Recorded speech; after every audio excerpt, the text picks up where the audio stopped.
Hi, I'm Angified. I started Angified Presents. We share the love of music. It has been medicine and therapy. Nothing else worked.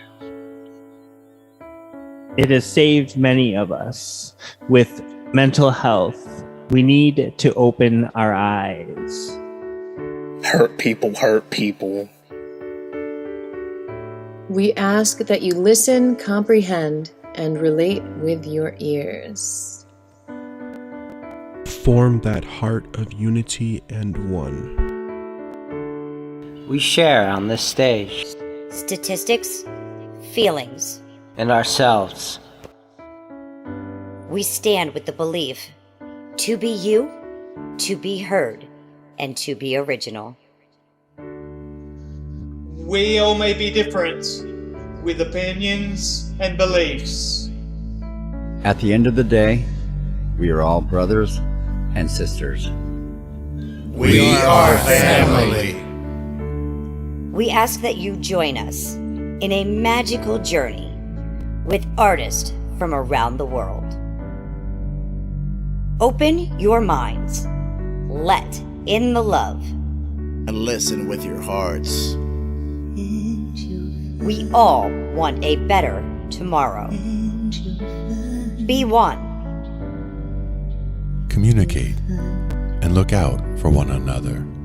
And then, and only then, will you find the world. We will find peace in all the world. You'll find the world.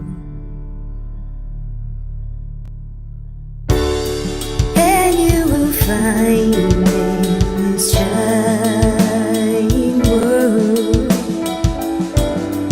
He was among us in every boy and girl. Many have been broken, red hearts turn black. Love will melt the ice and turn it back, and you will find the world. You will find the world. You will find the world. And when you find a place called home, where everyone is free to roam, a whole new world, a better place for our children's futures at stake. And you'll find, with music in your soul, laughter in your hearts, together we can grow a better place, with love in us all. And you will find, together we can save it all. And you will find, a place called home, where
you'll find.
We cover digital, audio workstations and music tools. We explore theory, gear, and MIDI too.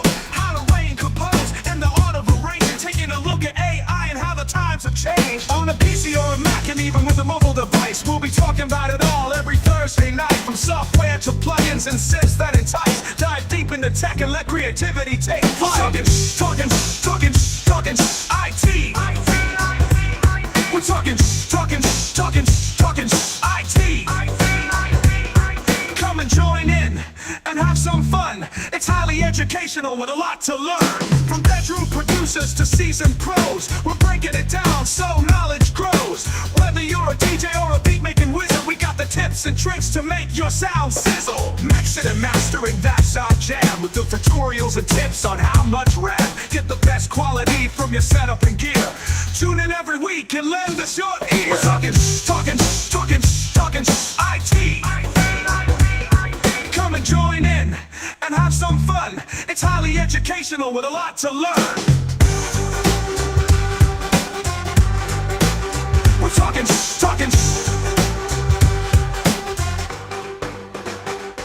We're talking IT. We're talking IT. Every Thursday night on Angified.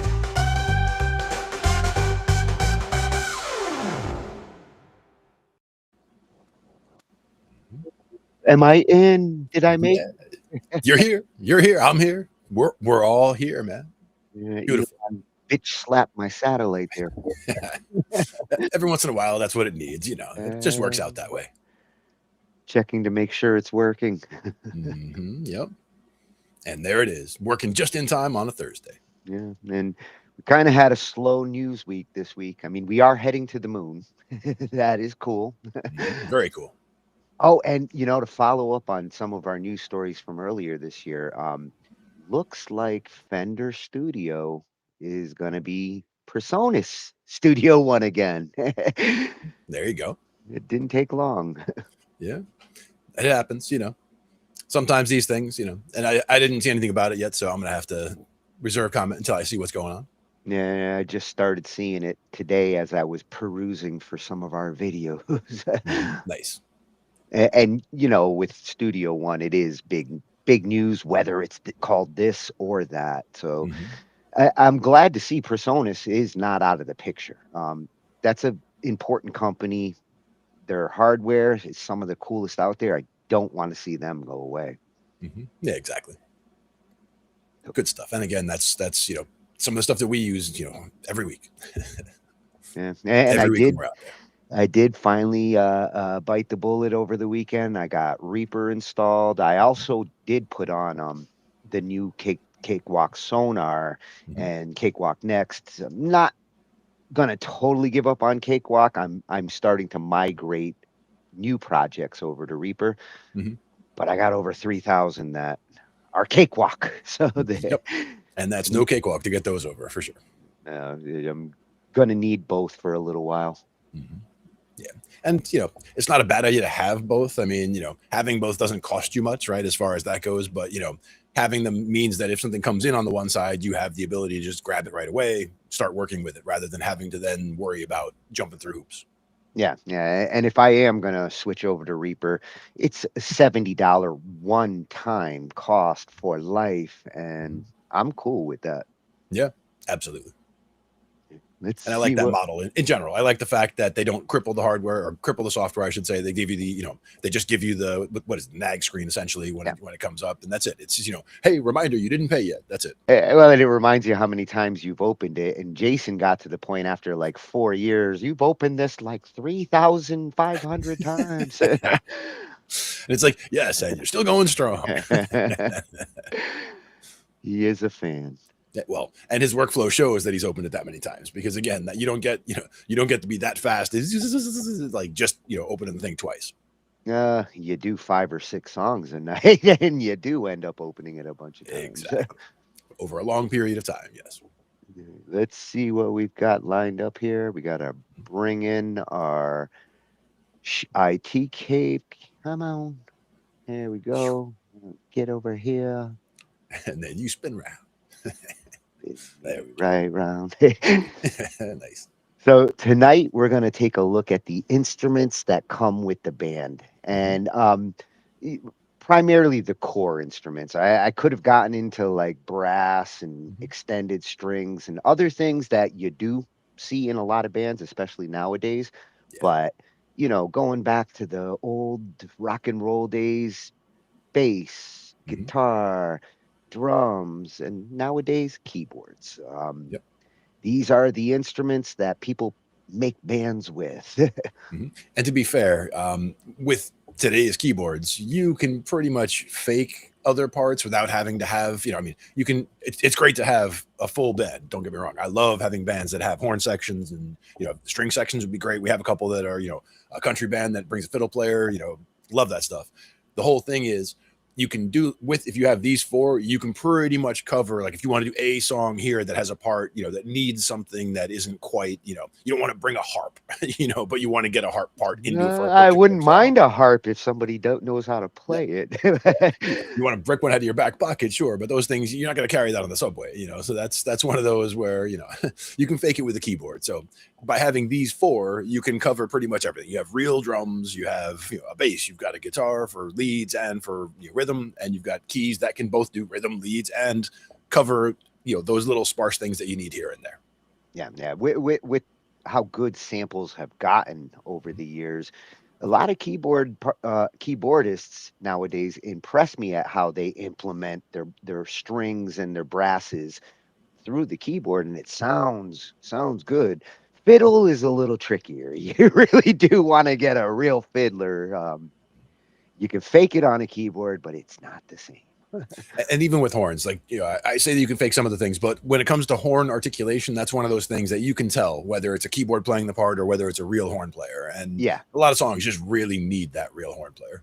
Yeah, a lot of times with the horns, it's more the stabs and the like mixed horns that sound good. When you start to get into specific ones, especially certain saxophones, like tenor saxophones, MIDI sometimes do sound good. Some of the others, like the alto and the soprano, I really don't like MIDI soprano. It doesn't capture what the natural instrument does. Yeah. And again, the articulations, it's very hard to, fake, the breath sounds and the kinds of things that you can do with the wind instruments that you just, you really can only go so far with articulations on a keyboard in real time. Like if you had time to, mess with MIDI data in the background, you can do a lot of that. You can tweak the sound, you can tweak the performance and get certain things to sound more realistic. But if you're talking real time, sitting on stage and just trying to, wing out a solo, that's something that you need the horn player for that. Yeah. And the one exception there would be like the Roland Aerophone or like the Yamaha Wind, where you actually do get wind in your MIDI samples. And with the Aerophone, it really does sound like a natural sax. One thing I did notice also is a lot of drummers now have an E-pad with them so that they can trigger, and sometimes it's just for a sound, Hell's Bells or something. They want, boom, like they want that one sound. But sometimes it's actually a whole keyboard backing track or, something where there's a part that needs to be part of a song that they don't have, on stage at the moment. So they can trigger it and then drum right into it. And as long as the drummer knows to stay, can stay locked in with his track there, then everything's fine. Yeah, yeah. If you're gonna do AC/DC, we salute you, and you need a cannon, but you don't want to bring one on stage. Use a MIDI trigger. Well, you want to bring one on stage, but the fire marshal says no. No, it's not Can you that I believe didn't that? want to; it's that I couldn't. They even changed the rule at the place that we were last Saturday. They changed the rule where they can't bring the cold spark machines, the ones that send the spark showers up into the air. They're cold sparks. So like literally you can put your hand over the sparks as they're coming out and you won't burn your hand at all because there's no heat to them. They can't start a fire, but they don't want those inside either. And I don't know. I guess it's because they figure somebody's going to be like, no, this is one of the cold spark machines, but it's actually a regular one and they're going to start some problems. I wish I had one of those as a kid. Yeah, they're pretty neat, but they're not a requirement for like the 4 instruments that you're going to bring. One of them doesn't have to be a sparkle machine. So it doesn't hurt to have a smoke machine, though.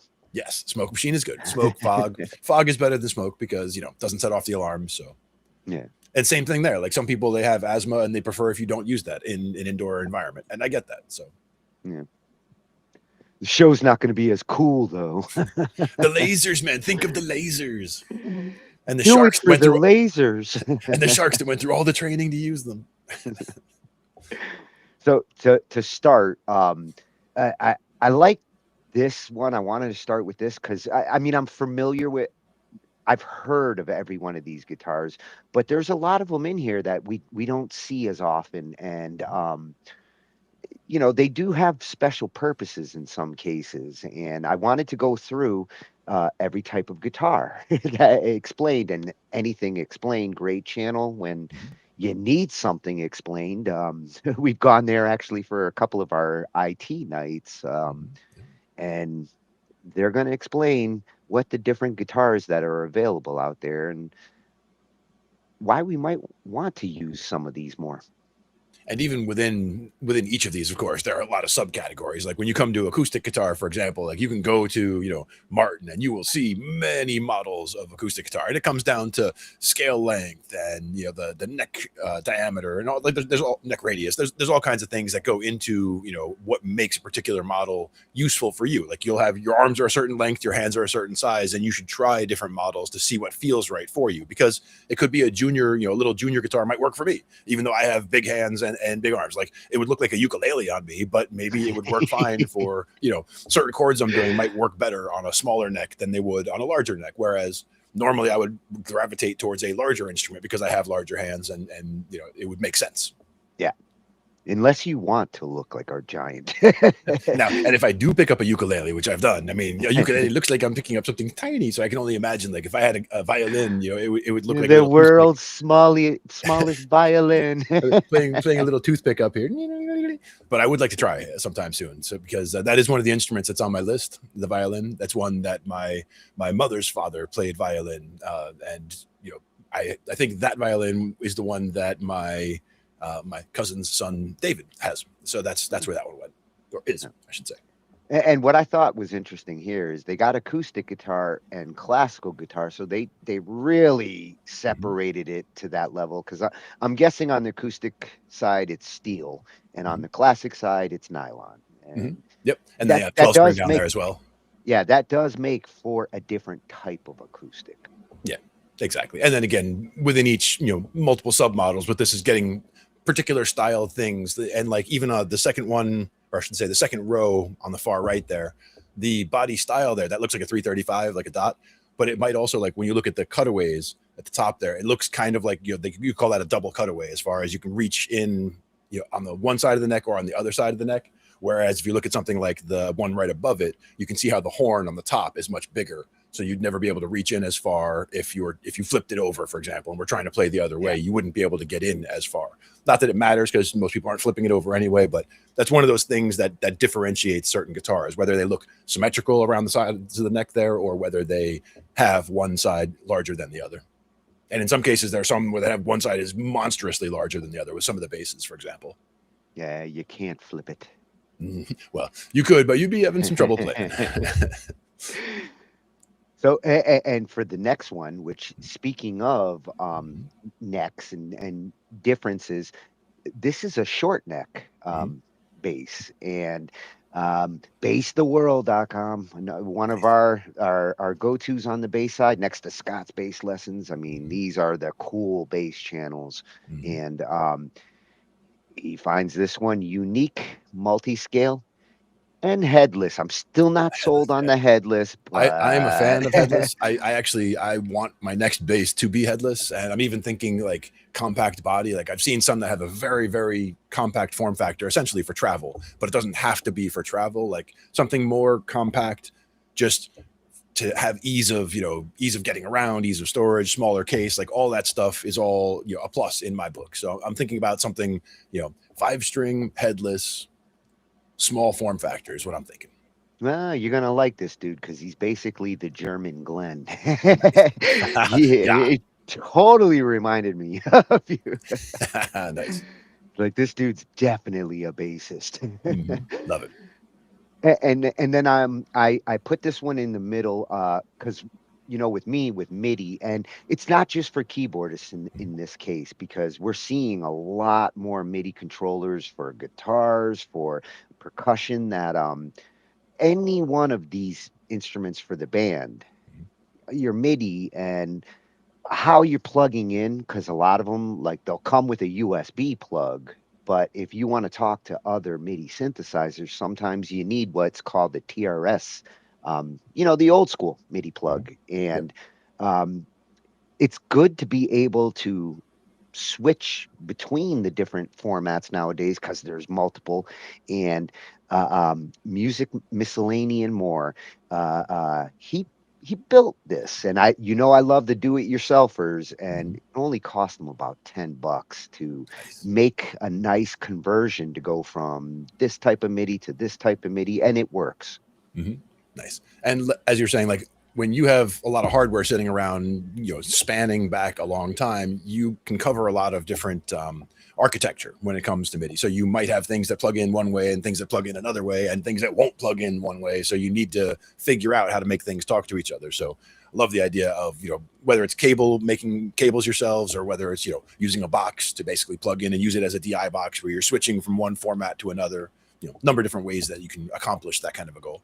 Yeah. Just like you need adapters for all the audio cables, you kind of need them for these too. The main reason I don't use a lot of my older synths that are pure MIDI, like, in order to trigger them, I need real old school MIDI cables to go out from my USB keyboard, which goes into the computer USB, but I need to be able to send to those TRS MIDI devices to use my old school synths, the old rack mounts and things. So this stuff is still relevant to me. And I think I think it was called the USB Uno. It was basically it just had one set of old school MIDI and USB, probably USB 1, USB A, like something old. Yeah, it was like one USB 1.1 and USB 2. As they came out with the newer ones. Now USB 3. If you're gonna get a MIDI interface nowadays, go with USB 3. Speed matters. 2 could manage to do it, and oh my god, the early MIDI adapters in the 90s that we dealt with sucked. That's what I'm saying. Like the one I have sitting around is probably one of those from way back then, because that's back from when I think I got that when somebody gave me Cakewalk on a CD, like, talking about going back a ways, this is a long time ago. So, that's one of those things where trying it out with that cable was one of those things that I had. I think it was the piano that I brought back from Florida, that it only has old school MIDI out. So there's no USB out. So if I want to get from here and get the actual, it's the weighted 88 keyboard. So if I want to get the so if you keys, want to play with that and you want it to send to everything else, you got to use these TRS out cables. Yeah, exactly. Yeah. And when I first started, before the USB MIDI, back then, the Sound Blasters, they had a serial port. Was also for the joystick, but you could get the MIDI. Yeah, you could get the MIDI adapters, and I didn't want to play games with my Sound Blaster. I wanted to trigger MIDI. I wanted to play games. I know games you are good. did. Games are good. And our next one now, this I thought was really creative. The idea, and I'm really curious as to the results that he's going to get here. Creative Sound Lab is using a $10 garden hose to create a certain type of reverb to mic his drums. And this is some out of the box thinking. Love when people try shit like this. Absolutely.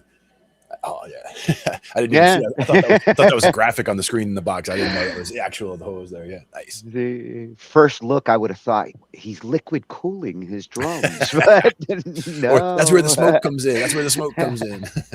Oh, that would work too. You're the coolest drummer out there if you got a hose pushing out smoke. And you wrap it with rope light, colored lights. Yeah. So this one is a real creative approach to getting a different type of reverb. And then for the keyboardists in me and all of you out there, had to include this one because you're the one who's constantly pushing on me that like the black key method, you can know every scale if you start this way. And Soundtree Studio does a good explanation of how to look at your chords on your keyboard in a way that hopefully makes sense in 5 minutes. Exactly. And I mean, just looking at the name, I mean, I already like it because, to me, that's a great place to start is with the pentatonic and talking about the 5 positions and, what they represent and, just how it all locks in and how it connects. And a lot of times people, even if they know, a lot of music theory, watching videos that seem basic or more stuff that you're like, yeah I know, but sometimes you'll catch a nugget here or there that makes something click that makes things make more sense than they did before. Whether it's sometimes, oh well, what about you, like how to play this, but what about it playing in a chord progression like this? What would make sense in a chord progression when you get to that 3 chord all of a sudden out of nowhere, like where you're going to go. So like you want to sound exotic at that point. So there's different things that you can do that you build up over time, and that's where little nuggets here, little nuggets there. It's great to see a lot of different sources and get a lot of different information on all the stuff. Yeah, and when I first started, that moment where I finally saw the black and white pattern, I recognized it and it clicked into me that like, wow, I know where a C is now because it's right before the 2 black keys. I know where an F is because it's right before the 3. Once that clicked in, everything got easier. Landmarks, just like that. And when we started talking about when you're looking at the circle of fifths and when you start adding sharps or adding flats, they're always going to be in that same order. And that's one of those things that you start recognizing also, because if a song has 4 sharps, you immediately know what those sharps are. So you immediately know you're using, the F sharp, the G sharp, the C sharp, and the D sharp. Like, but you immediately know. I have to think about it for a second. But that's the thing is once you've made that connection, like the more you repeat these things, the more it starts to sink in and the more you recognize it later. And the more that as you're playing, you're like, oh yeah, because this, and then, make these connections as you go along. And even if it's something where if something doesn't fully land, information wise, allowing it to seep in is important also because it can connect to things later and be some of that framework. And once you get that solid foundation, all of a sudden everything is easier to build on top of that.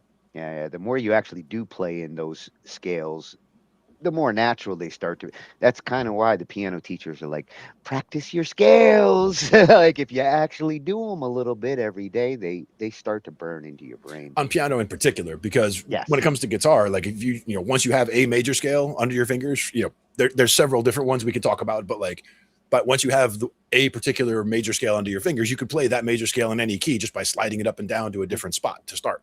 And, where on the piano, you have to learn completely different fingerings for each of those because each of those has different numbers of sharps and flats. So they're all completely different. And some of them, you're going to end off, with the ring finger on a black note and you need to scoot that thumb under to get to something else. And there's awkward shifts you need to make, but that's why they want you to practice every single major key. They don't want you to just sit there, learn something in C and A minor, and then you're done. You need to, tomorrow do it in G and do it in E minor, look at it from different scale perspectives. Start working through each one. Yeah. In some case, what you'll find is you'll actually write a little different in this scale versus this scale, depending on how comfortable you are with it. You might use different progressions. You might take different melody approaches. Some scales lend to certain approaches. Absolutely. And I even think some sound happier and more sad than others, even Yeah. though technically they should all be the same now, where originally they actually sounded different. Now they all should sound about the same, but they have their own character. I've done that test between all the different scales and certain progressions, the Nari Soul kind of test. Like, Yeah. what does it feel like in this key? What does it feel like in this key? And to me, it's not even always about the feel changing. Sometimes it's just, the singer likes this song, but they're not feeling that high note. Like they know that goes to this one particular high note and they're not feeling that note today. So we can bring the whole song down a whole step. And it's nice if you can transpose to a singer so that you get their sweet spot in their voice rather than force them to the scale that might not be as comfortable. Yeah, or coming down an octave where it doesn't have as much impact, but they can comfortably hang on that note. There's a bunch of ways around it, but it's best if they happen to know also, because they might not even know where it is, but they might say, oh, that song, yeah, I know that today I don't feel it right now, so they would say skip that song, or we could say, oh, well, what if we just brought it down a whole step, and maybe that's better. And now I feel it. Yeah, exactly. and for our final one, this one, because my first 10 years of playing, I was self-taught. Just kind of noodled, figured out how it worked. It wasn't until the 90s where started utilizing, music theory and taking classes to understand what I was doing. And during those self-taught years, I probably did a lot of these mistakes that he talks about in here. And they're good ones to know about and to recognize. Even if you've gotten past the beginner level, it's good to think about some of these things and be conscious of what sometimes interferes with your learning on piano. Yeah. And again, I'm a fan of things that talk about, common mistakes that are made or ways that people can improve their practice, because we all know that there's no one size fits all, but it's easy to see things that are definitely, not helping, and that's where people who have gone through certain things, they might say, oh, I figured this out, I figured that out, and these things definitely didn't help, so we should avoid those. It's important to figure out not only what is important to do, but also what is important to avoid. Yeah. So Piano with Nate is going to show us how to play and practice properly. Oh, and that shirt. I know where Waldo is. Exactly. So let's get started with the guitar side of things and take a look at, man, there's a lot more guitar choices than I thought were out there. I mean, there's a few that I'd say every guitarist should have. Every guitarist should have at least one acoustic, or classical guitar is actually where I started. That's where schools, a lot of times, that's the type of guitar that they warm you up on. And a lot of times the nylon, if it is in fact a nylon string guitar, that can be helpful just because it's a little easier on the fingers sometimes. It still takes work, but if you're playing on it for extended periods of time, it can be less traumatic to your fingers than if you're playing on metal strings, depending. Yeah.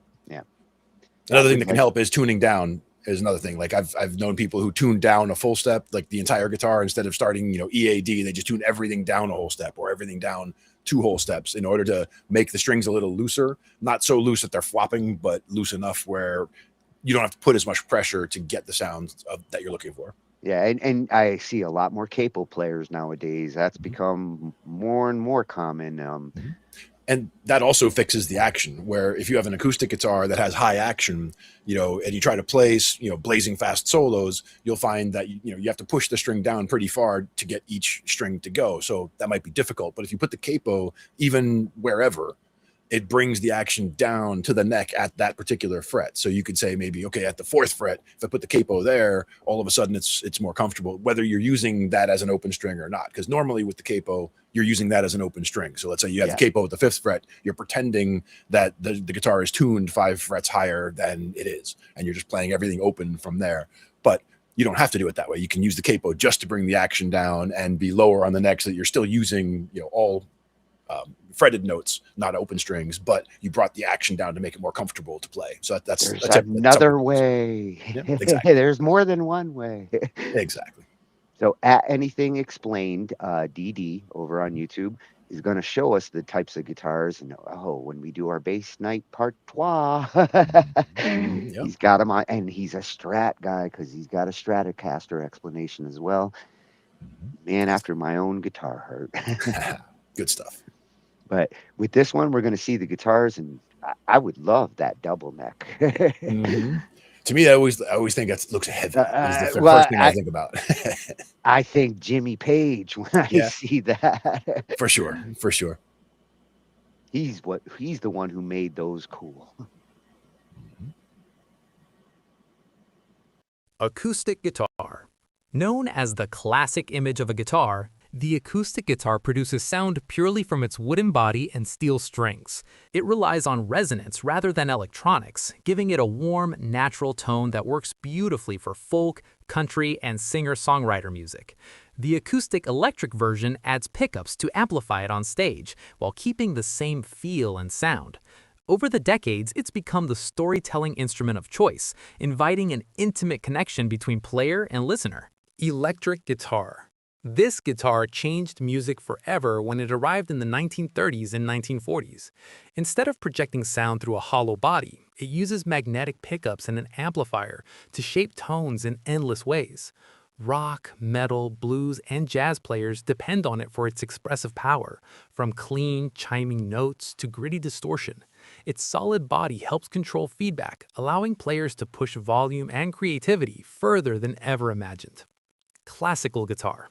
With its nylon strings and wide neck, the classical guitar is designed for precision and subtlety.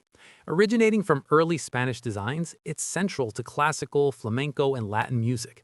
The sound is soft and rounded, perfect for fingerstyle playing and complex arrangements, where every note needs space to breathe. Bass guitar. Built with longer strings and a deeper tone range, the bass guitar anchors the rhythm and harmony of almost every modern band. Introduced widely in the 1950s, it replaced the bulky double bass on stage, offering portability without losing low-end power. The bass doesn't often take the spotlight, but its steady pulse gives music structure and movement. Without it, most songs would feel empty. 12-string guitar. Recognizable by its shimmering, chorus-like tone, this guitar doubles each string in pairs, one standard and one tuned an octave higher. The result is a rich, layered sound often heard in folk rock and classic pop. Artists have used it to add sparkle and depth, giving familiar chords a dreamy texture. It's harder to play, but unforgettable when layered in a mix. Archtop guitar.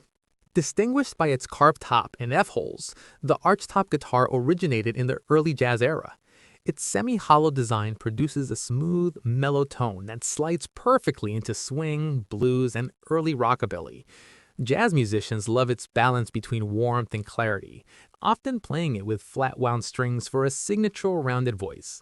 It bridges the acoustic world and the electric age with graceful style. Resonator guitar. Created in the 1920s to project louder sound before amplification existed, this guitar hides a metal resonator cone inside its body.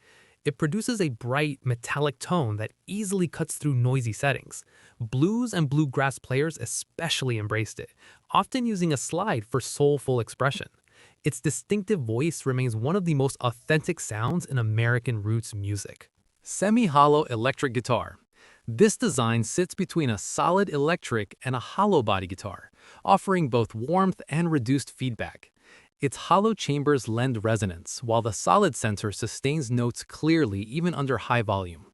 Favored in jazz, rock, and indie music, it offers versatility that appeals to guitarists seeking balance between acoustic depth and electric edge. Double-necked guitar.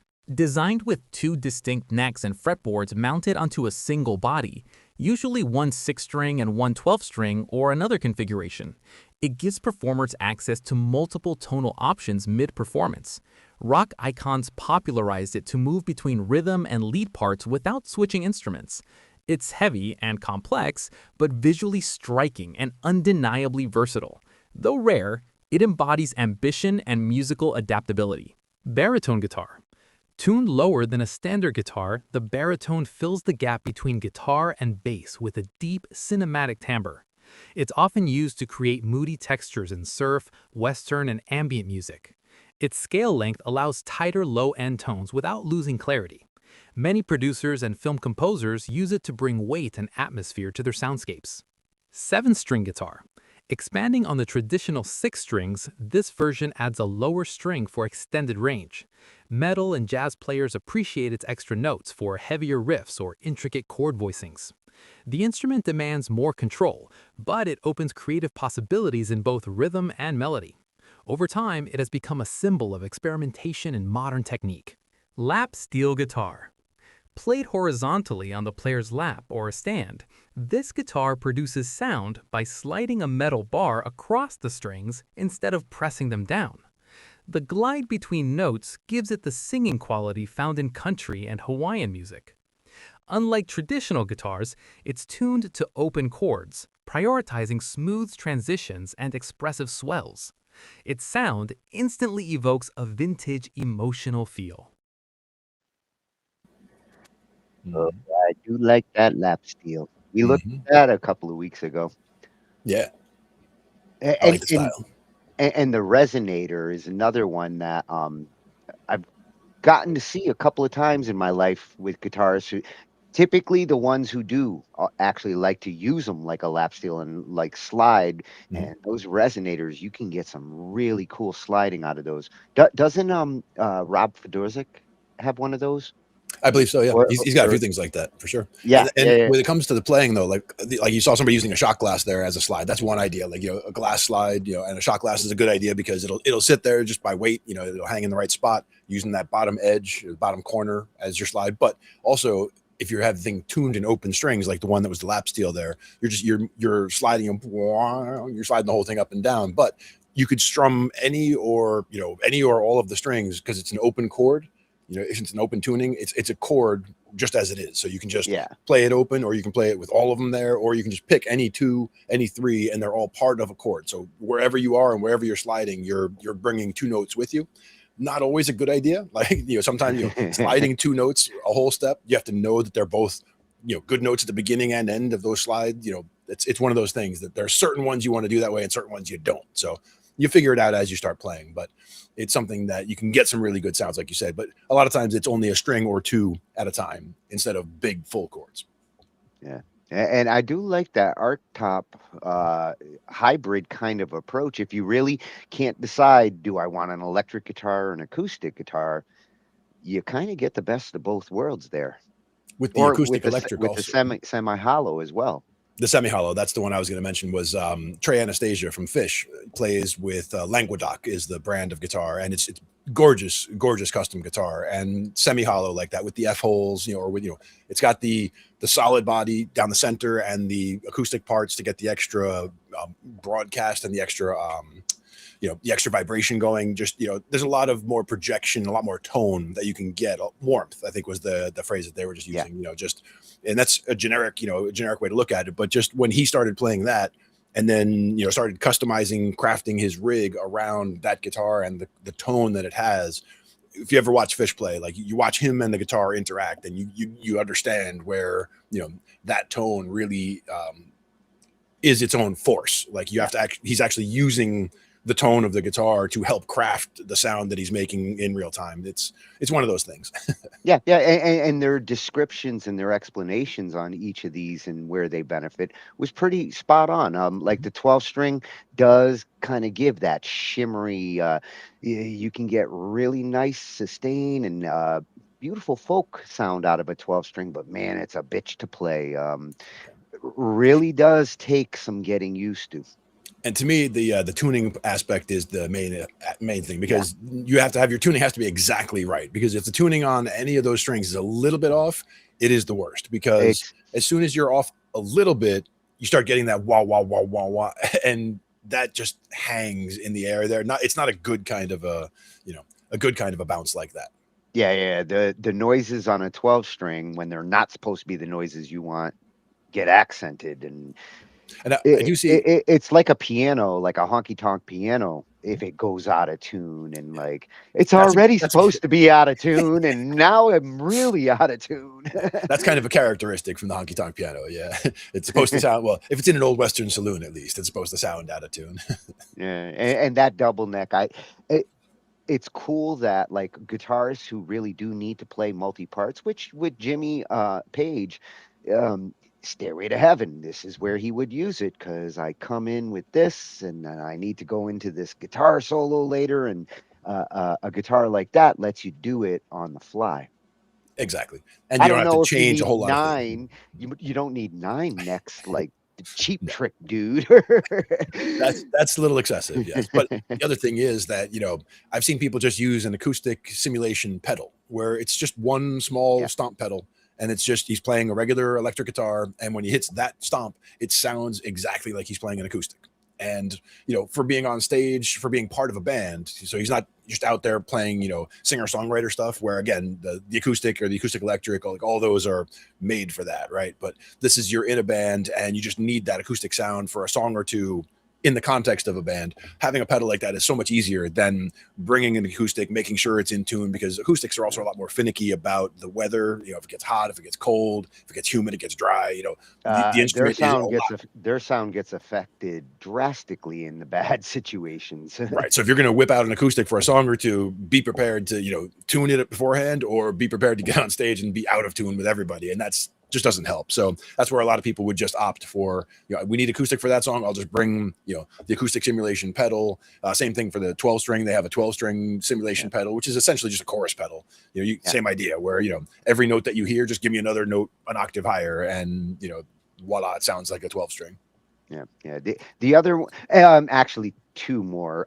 The baritone I've been seeing more and more of, and interesting that like the Hollywood producers and scorers are utilizing it to get that kind of lower end, but still be at the guitar level.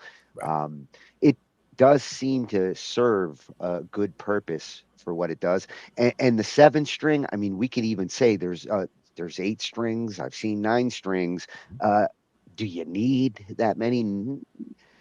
Not necessarily, but one thing I would say about that 7 string is the way they're talking about stringing it, where you're putting an extra deep note on the low end, right? So you're taking a standard 6 string configuration, and now you're just adding an extra deep string. To me, that means that your first 5 strings, the lowest 5 strings, are tuned exactly as a 5 string bass. Not exactly. I mean, you can have it too that way, is what I'm saying. Like you can have that, you got that low E as the low note normally, and you're putting a low B below that. So you basically have B, E, A, D, G, which is the tuning of a 5 string bass as your first fat 5 strings. And then you go into that strange shift for those last, before the last 2 strings that you normally do on guitar. And it's in the right place on the top there as well. So that's the other thing. The chords that you're used to still all work on that 7 string guitar. Nothing gets interfered with. You can do all the things you normally do with those skinny 6 strings, and then only get to that fat 5, that fat 7th string when you want to play all the way down into the low end. When you need it. But you got to watch the chord shapes that you're doing, because the same chord shapes won't work down there now. Yeah, like Dr. B said, the baritone guitars work well on the low end. That's your 7 string, yes. You don't have it anymore. Oh man, you still got the 5 string. My nephew picked up a 7 string sometime back. I'll have to ask him how that's going. Yeah, apparently his brain takes a shit trying to write music with a 5 string bass, and that's what mine does too. Actually, my cousin Jeff, as much of an amazing musician as he is, anytime he sees a 5 string, his first instinct is, you guys got a set of wire cutters around? There's something extra growing on this thing here. We can just get rid of that, and now we're good, because he's expecting when he plays the lowest string, he wants to hear an E. And when he hears that low B, it's like, ugh. It's like, that's not the note it's supposed to be, and it bothers him. Well, I get that.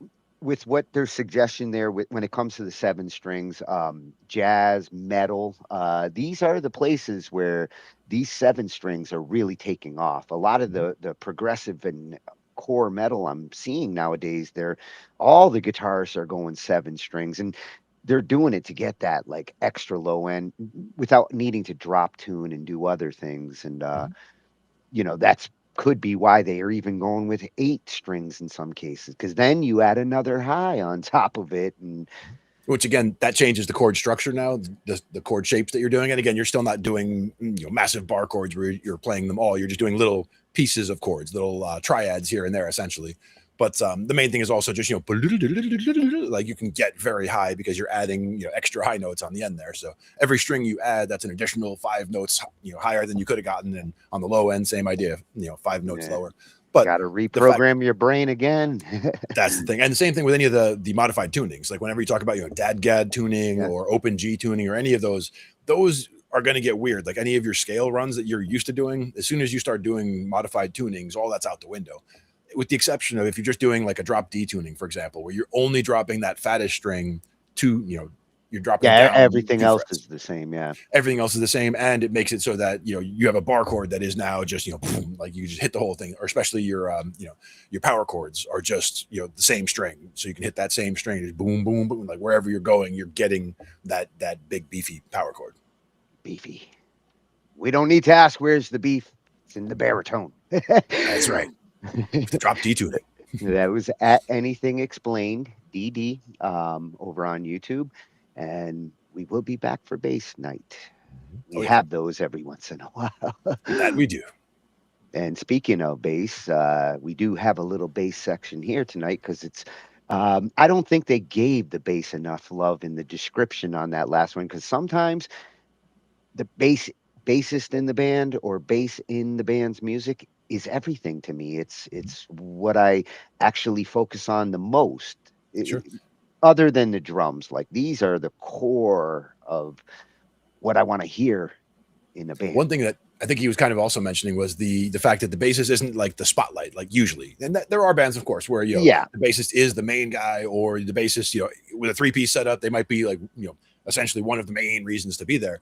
But a lot of times, even in those situations, even though you're focused on them, and even though you find that's what drives the song, that doesn't mean the bass is trying to be flashy, right? Like he might just be doing his thing, and like just by holding it down, it's like you're digging what they're doing, Are you Flea from the Chili Peppers, or are we talking like the bassist from Tool? In which case, show off if you can do it. Or Victor Wooten, sure. I mean, he's doing a gig by himself just on bass, like no problem, sure.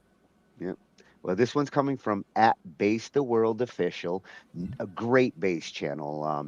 When we've done our bass spotlights, that's where we started hitting this one. You showed me this one, and Scott's bass lessons. I mean, those were the two that cover and review all the cool shit in the bass world. Yeah. Nice. And here he is reviewing a unique multi-scale.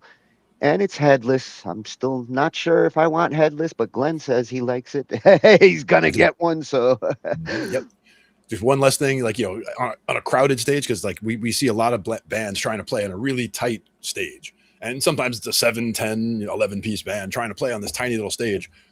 Every little bit helps. Like that extra, it's only a chunk at the end, but that extra chunk of being able to spin like this, is a difference between being able to play in this place or being able to and then.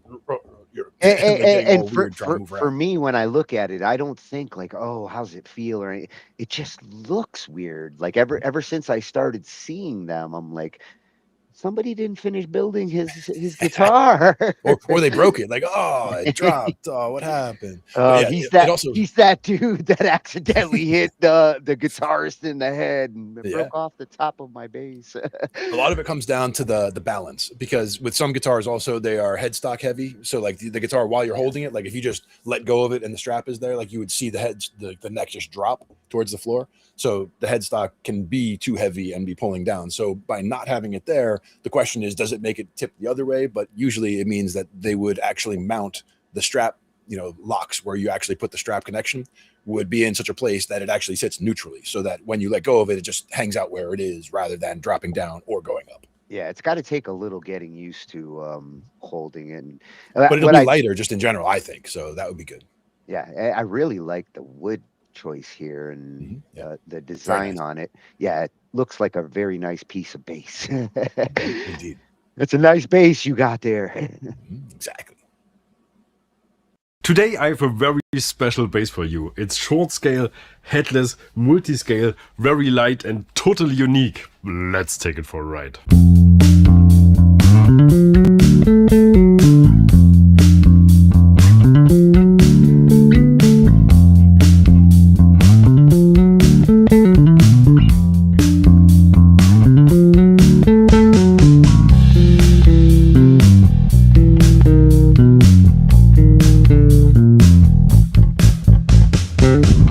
Hi, lovely people. Welcome to Bass the World. My name is Gregor Fries, and on bass we have the amazing Lars Lehmann today. And this is the Bell 40, I hope I'm pronouncing this right.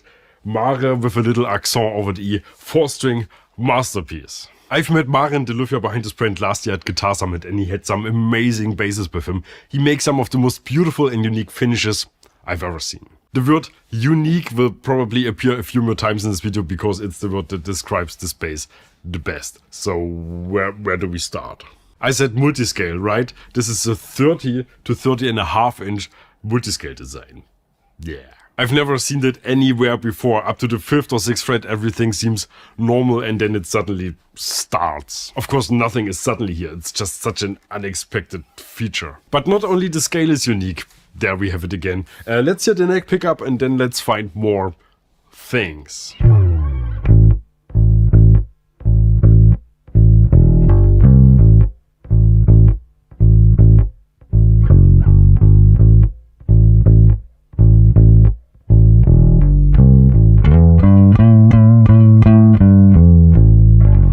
We got an L-shaped neck profile. It's bigger than you would think, but still very comfortable. The bass is light, and with the shorter scale and no headstock, I guess they had to add some mass somewhere. If a bass gets too light, you're running into resonance issues. The tone gets absorbed by the instrument too fast, which results in a super short sustain and some other rather unpleasant side effects. The Mare with an accent over the E has some of these characteristics, but here, surprisingly, it doesn't seem like an accident. They built this bass purposely like that, which is, again, a very unique concept. If you know what you're doing, you can play with these effects and create something special. Let's hear both pickups combined.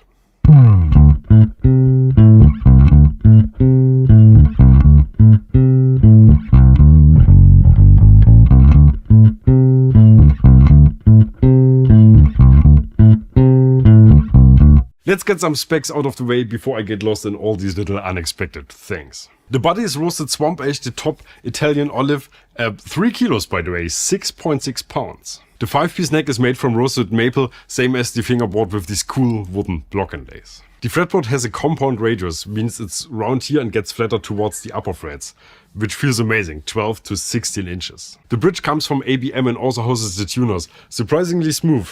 Good stuff. They use their own pickups in this particular bass, similar to P90s on a single coil basis. But Marin asked me to mention that they're about to work with a new pickup supplier in future. There will be 2 more basses very soon. Let's see how these will be different.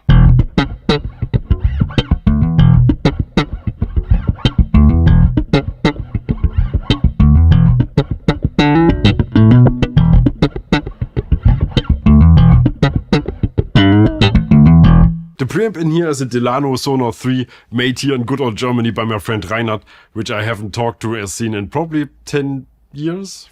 The pickup is just inlaid, by the way, which is super cool, and dare I say it, unique? Same as little control plate here, which also isn't a control plate.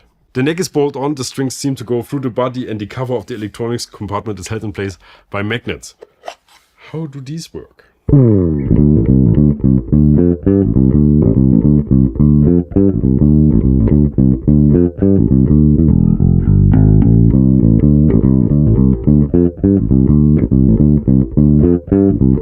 What a bass! It doesn't compare to anything I've ever heard or played. It's different, but once you start spending time with it, there's some interesting sounds in here you won't find anywhere else. Good sounds, mid-heavy sounds, not for everyone, obviously. The Mare with an accent over the E is incredibly travel-friendly. It's short, it's light, I dig this. It is, of course, not cheap, that should be obvious. This bass is pretty much a collection of premium features. Head over to their website or go to Paris, France, where these are made. I can't wait to try the new models.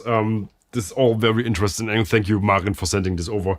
In the ocean of countless jazz and P basses, this was a very refreshing new concept. And thanks for watching. I guess, bye. Bass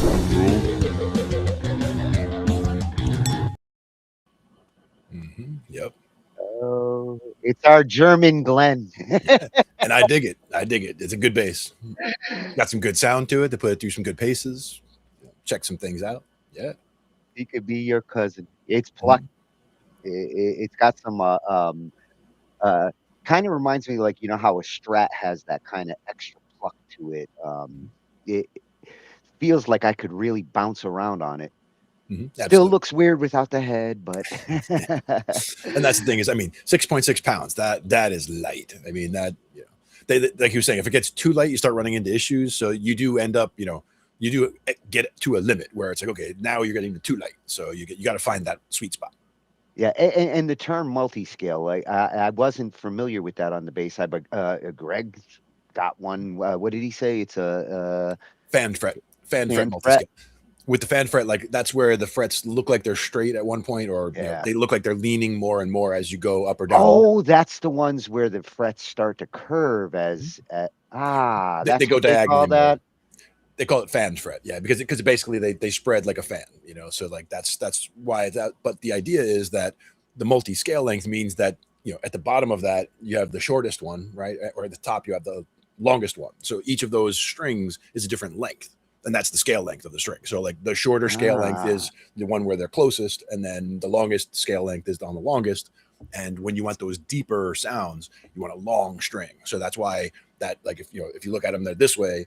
So that deepest string is the one that's highest up. So like on my 5 string, that's the low B string that's up here. So that would be the longest. And then they get shorter as you go, because you have more presence in the low end on a longer string. So yeah, obviously you've tried both over time and decided, like, I like this. It wasn't a decision. Like, I didn't go away from fan fret because I wanted to go away from fan fret. It was more that when I bought my bass, I actually had never owned a bass before and had never really played bass much. So I like just dove in with a Fender 5-string jazz bass, because I know Fender's a good name. I know jazz bass is solid. I did some research in that regard. I didn't choose away from a P bass to a jazz bass specifically, but I did want passive instead of active, because I didn't want to have to deal with a battery failure on stage or any of that kind of thing. So I figured starting with the 5-string to teach myself on the 5-string, figuring it's easier to jump down to a 4-string than it is to jump up to a 5-string later. And I'm glad I did, nowadays, if I was going to start on a bass nowadays, I would start with the 5-string. It just makes more sense. Yeah, and to me, all of it with the 5-string, it's all just patterns, right? Like if I just, like, not a particular fret, but if I just look at fingerings, right? And if I just say 1 3 5 3 5, what I mean is I'm playing a note, I'm skipping a fret, and playing, you know, I'm playing a 1, a 3, a 5, and then a 3 and a 5 on the next string. If I just do 1 3 5 3 5 and then slide the whole thing and go, you know, 3 5 7 5 7, I can do that same pattern. That's the same notes, same pentatonic scale, 1 3 5 3 5 3 5 7 5 7, and you're just 2 octaves of the same run essentially. And once you get that in your head, that whole 5-string thing, you can just do any pattern anywhere, because it's just all the same. Once you get that one, you know, getting from a note to the octave is just going down 2 strings and over 2 frets. And so, yeah, having the option between active and passive is good too. I've seen people who have that. Greg's one of them fancy bassists who goes both ways. Exactly. And you can also have a bass that has both jazz style and P bass style hardware on it, where my buddy Mike, he has an option there where he can have it sound like a P bass or it can sound like a J bass, just with the options that are on board. Well, it's nice to be able to have both in a pinch. And exactly. When you do switch, does it affect the sound or the tone in any way? Active is usually louder, more present, more upfront.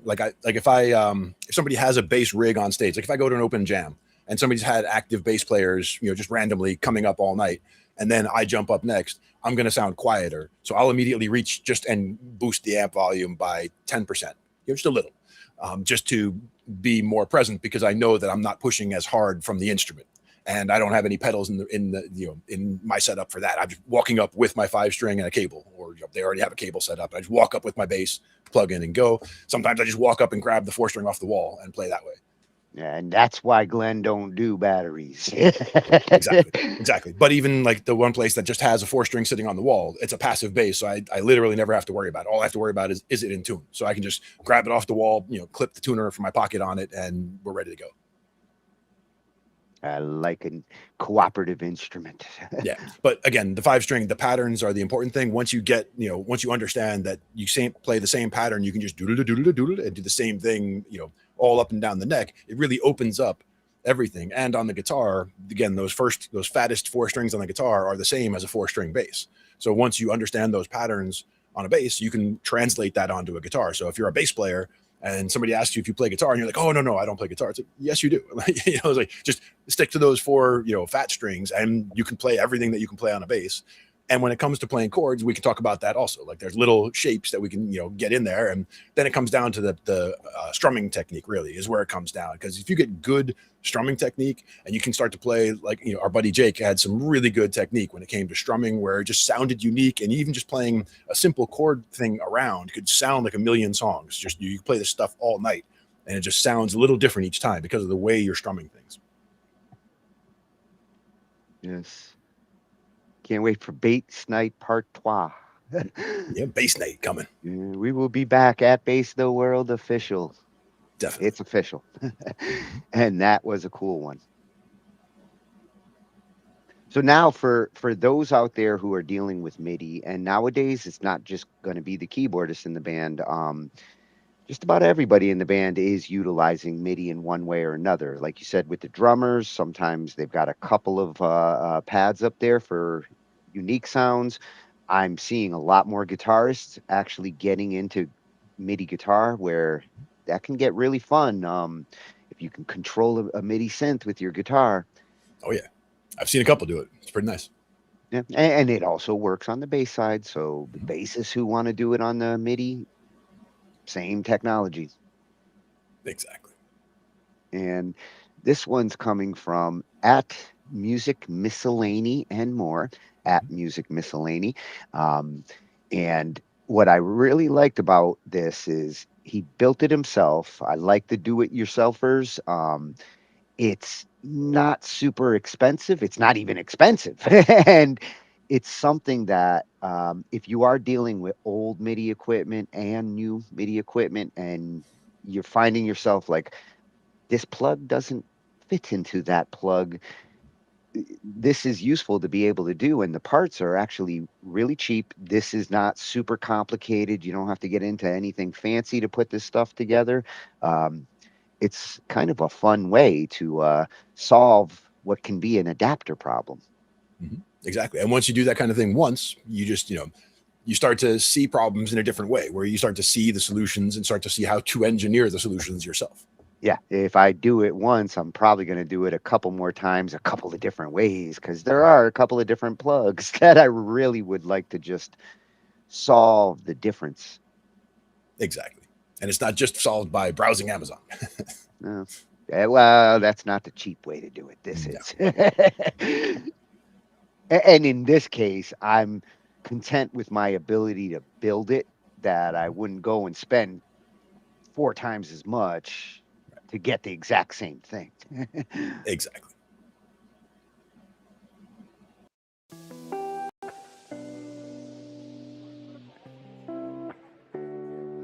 Howdy folks, welcome back to my channel. Today I'd like to talk about a real problem in the synth, keyboard, electronic music world and how I solved it with this simple box that probably cost me less than $10 to build. So if you know the problem, I'll put bookmarks so you can just skip right to how I built that. If not, I'm gonna explain what the problem is real quick. So with electronic devices, they have MIDI ports like this and MIDI cables like this. And that's been around since the 1980s. Many devices that you see will have those MIDI ports, right? And so we see those everywhere in the world of electronic music, synthesizers, etc. Well, as devices started to get smaller and we started to get devices more like this size, that MIDI port takes up a lot of real estate. So people went to using TRS MIDI, which just used a TRS 1/8" cable like this, and just has a standard TRS port. Like you can see one here on the Korg SQ1 right there, MIDI out. You can plug a dongle like this into it, and it has a 5-pin on this, and you can do this, and then you can take a regular MIDI cable, and then you can plug this into a device like this, okay? Now, if you have a actual sound device that has TRS MIDI, then you can just take a TRS cable, plug it in there, and plug it into the device, and you don't even need a 5-pin MIDI cable. Unfortunately, all the manufacturers did not use the same standard. This is a TRS to 5-pin MIDI type A, and this is a TRS to 5-pin MIDI type B. Do you see any difference other than the fact that they're color-coded? No, you don't. They look exactly the same, but they are not interchangeable. So for instance, This is type A. If I did this and plugged it in here, this will work with any MIDI device. If I did this, it will not work because this is a type B dongle. And what happened is when these companies decided to do this, some of them they both used the sleeve in the same way, but they reversed the ring and the tip of how it maps to the port here. I think it's like Korg and a few others like that use the type A, and I believe Novation and Arturia use the type B like this. So what I did personally, any of my ones that are black are type A, any of my ones that are white are type B, like this. And I literally, if I get a type B that's black, I throw it away. If I get a type A that's white, I throw it away. Somebody started making cables like this, where you have a TRS on one side and a MIDI plug on the other to make this easier. But the problem is you still need a type A and a type B, and you get into these situations, I need a type B and this is a type A, so they'll plug an adapter like this in, and then they'll take an adapter like this and plug it into here. And like, let's say this is the normal way. Let's say this is the normal way that you plug it in. They'll just do this and flip it. And then that flips those two pins. So now it converts the type B to type A or vice versa. And this is just a nightmare, folks. If you had to deal with it, you know what I'm talking about. It's a nightmare. I'm done with all this and I just created this, and it is the simplest device. And as I said, it's just a few components. So what you have here is an 1/8 inch TRS and a 5-pin DIN or 5-pin MIDI. The sleeve pin goes straight to pin 2 on the MIDI port. And by the way, if you're not familiar with how those are wired, MIDI ports, there's 5 pins. They're counted 1 at the outside, 2 in the middle, 3 at the other side, and then 4 and 5 in between. Is kind of a strange way to count. But anyway, so for TRS MIDI, you only use 3 of the pins, TRS, and they are 2, 4, and 5. So basically the middle 3 pins, the 2 outside pins you don't use. And what happens is the sleeve of the TRS jack always goes to the center pin, to pin 2. But the others are flipped. So what you're gonna do is you're gonna solder, so the sleeve of this goes straight to the center pin of the MIDI jack. And then the other 2, you're going to wire to a switch so you can just reverse them for whichever style. And I actually labeled these as A or B, but it doesn't really matter because what you can do is you can plug it in, and if it's not right, just flip it to the other position. But now what you can do is if you have a TRS device, you can plug it in here, right? So this is a TRS out going to this device. If I wanted to control that device with a keyboard, then I can plug this in here like that, and this whole thing should work. If it was type B, I would just come here and flip this switch. So what this allows you to do, TRS cables like this are fairly common and they're all the same. MIDI cables like this are fairly common and they're all the same. And now you can just use those. You don't need to have all of these stupid type A like this and all of these darn dongles and little polarity reversers. You don't need that anymore. You just need this box. And it has a little other secret. Let's just say you're trying to plug a TRS MIDI type A controller into a TRS MIDI type B box. What you would do is you would just use TRS jacks to plug the 2 in. So one of them goes here and one of them goes here. And then what you can do is you can just take a standard MIDI jack, plug it between the 2 MIDI ports like this, put one jack in the B position, one jack in the A position, and now it's a converter. Now it converts TRS type A to TRS type B. So this thing has a million uses, and it'll get rid of all these stupid dongles in your life and just allow you to have standard MIDI cables and standard TRS cables, which makes the world a lot easier.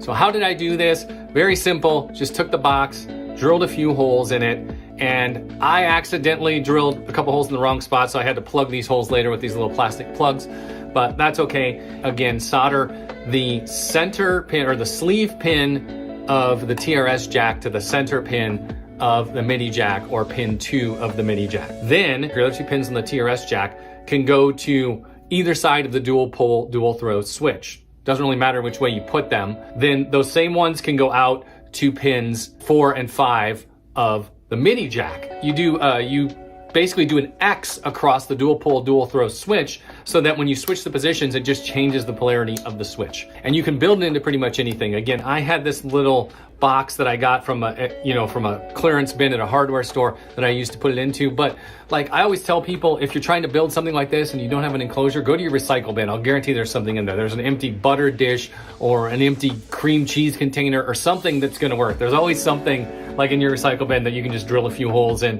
and mount some jacks to, and bam. In any case, that's how you do it. It's very simple. It just takes a little bit of wire. Like I said, these jacks and switches are, all together, you've probably got $6, $7 in parts and then an enclosure for it. Certainly less than $10 to put this whole thing together. Just a little bit of wire, a little bit of solder.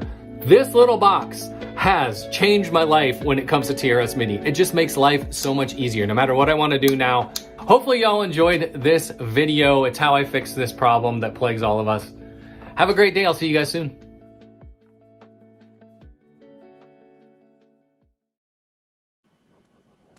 Oh, creative approach. As soon as I finish that cream cheese, that container's becoming one. For me, it was the Altoids container, like a little tin like that is perfect. Like they make guitar amps, like they have plans to make a little guitar amp out of there. So you just plug your guitar cable in this side, and so you're got a guitar amp right in the pocket. Well, and it is, this always drove me crazy in the keyboard world when it came to different manufacturers. Going back to the 80s and 90s, standards on different keyboards, depending if you got a Korg or a Yamaha or a Roland, a lot of those keyboard companies did not play nice with each other. They purposely were trying to do things in a proprietary way that you need to get our keyboards in order to talk to our equipment. And this whole A-B thing here just seems like silly that an industry of different manufacturers can't say, hey, we're pretty much doing the same thing, we're just reversing it. Why do it the same way?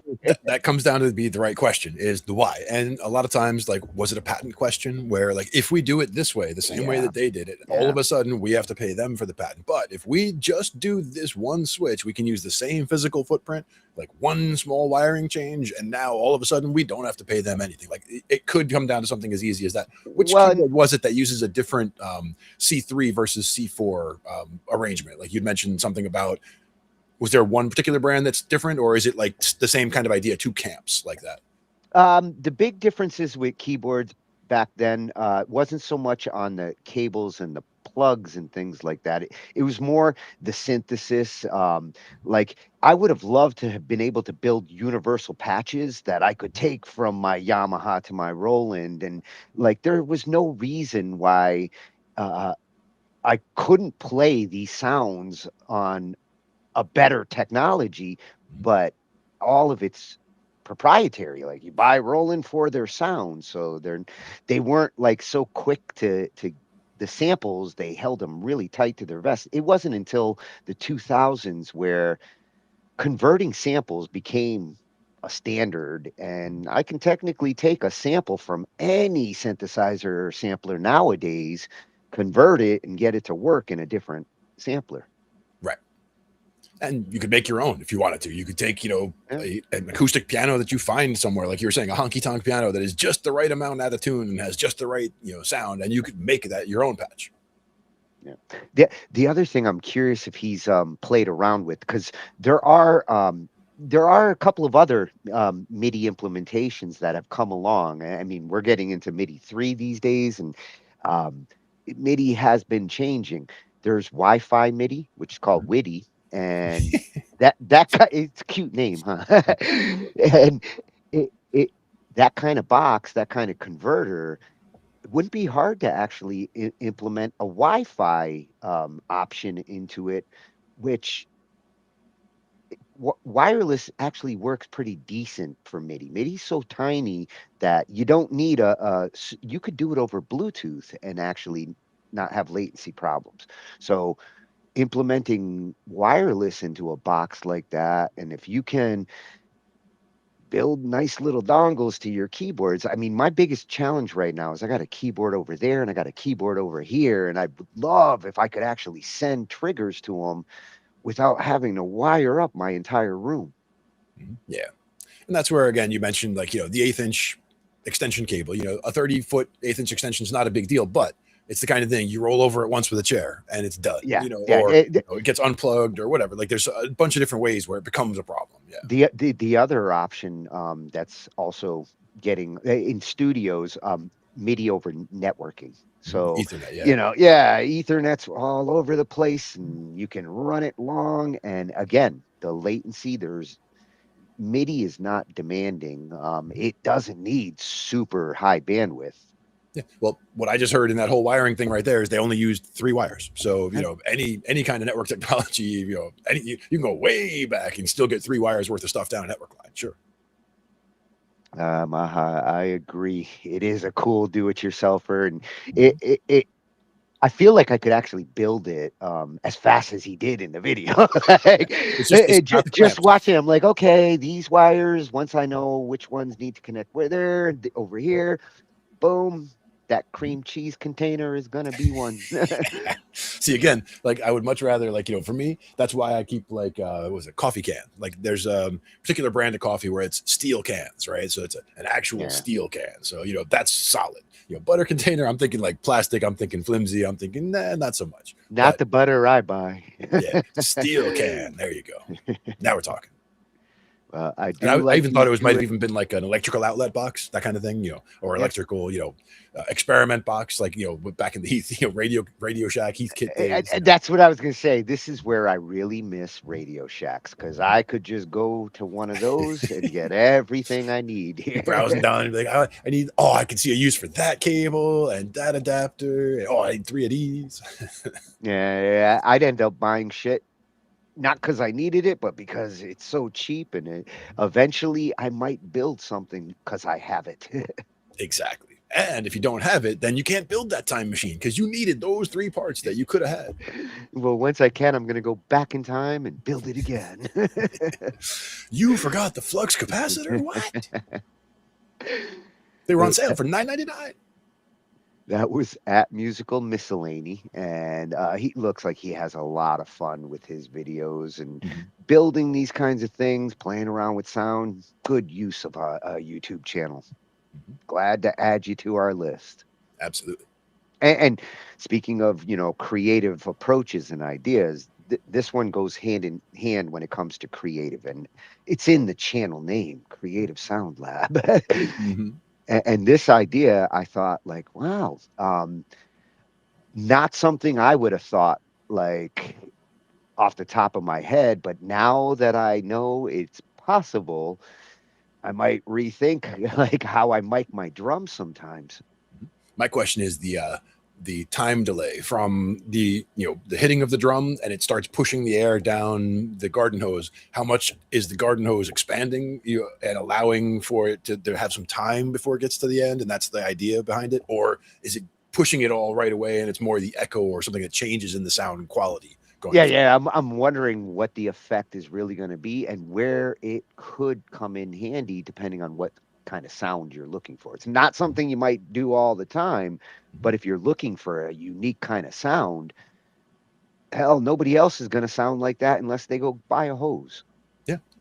And I think I'd mentioned, Fish earlier, like the band Fish, and the drummer for the band actually had designed something for the microphone for his drum, where it is basically, again, based on the pressure at the sound hole. And, it was all about making a microphone that can deal with the pressure of a kick drum. So there's, this is all about the same idea. And the question is, the kind of reverb sound that you get from this and how cheap of an option is that? I mean, a piece of garden hose that's sitting around as opposed to a piece of electronics you got to go actually buy, if you've ever talked into a hose as a kid, then you know it. The only other thing that would be just as cool, put a fan in front of the drums. There you go. Nice. You'd be able to dial it and a hose. and you have a dial on it so you can make it low speed or high speed, like like the old Leslie cabinets, Yeah.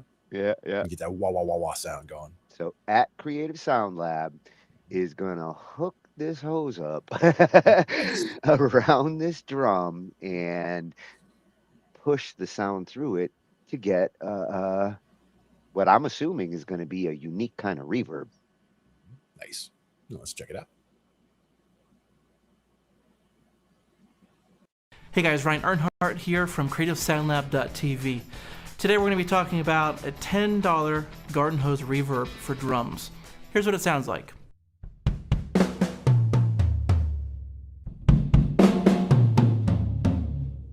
Okay, really cool sound here. It's got a huge, massive sound out of something so simple. Now, my inspiration today is from Sylvia Massey. She has a book called Recording Unhinged. This technique today is actually not in the book precisely. She talks about, pumping sound into a garden hose with a funnel and a speaker. But this technique today was actually inspired from a promotional video that she was doing to promote her book. So for starters, we're going to start out with a 15-foot garden hose. It's really cheap, really thin. What we're going to do is we're just going to lay it around the front of the drum set. I'll go ahead and tape one end shut, and then on the other end, put an SM57. We're just going to line up the SM57 to the garden hose, just tape it the best we can. We also add tape over the back vents of the SM57, so we're only collecting sound going through the surface of the garden hose. Let's see what that sounds like.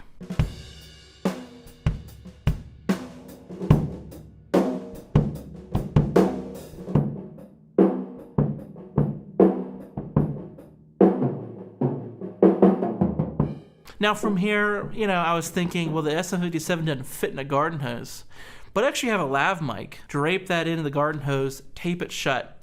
Well, let's see what that sounds like.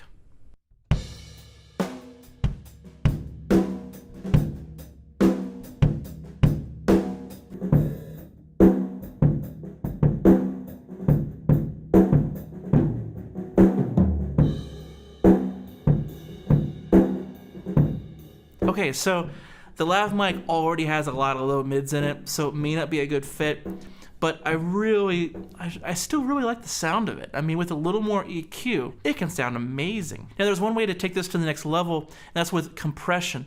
So compression with a fast release will help to elongate the sound of the drums, and it actually gives us more of that reverb type sound. Let's see what it sounds like with some FG stress compression with a fast release.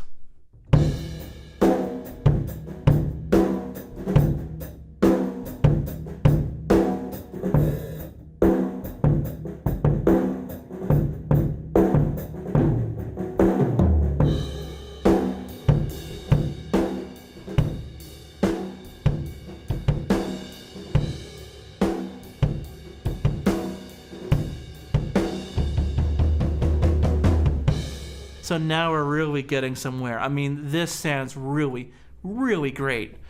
Again, if you don't like the tone, you can EQ some of that out, but it's all about that fat sound, it's almost a speed thing. We want the gooey sounds because we're trying to emulate the sound of like a reverb or a room mic. Again, this is something that if you don't have that massive space to record drums in, this might just be your secret trick. Now from here, I couldn't stop, This is just a 15-footer. Let's see what something with some more length would give us. So went out and bought a $10 garden hose. It's 50 feet long.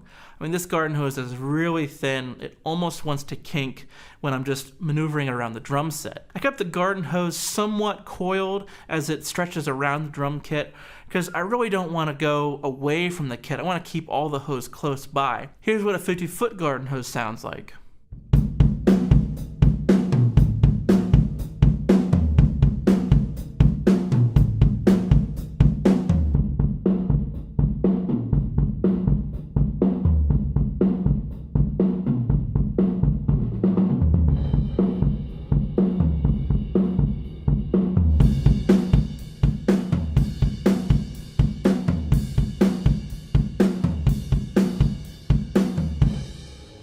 So far, the microphone is by the floor tom in all the examples so far. But what if we added a second SM57? I mean, how does this thing sound as a stereo effect? This is where it starts to get pretty cool.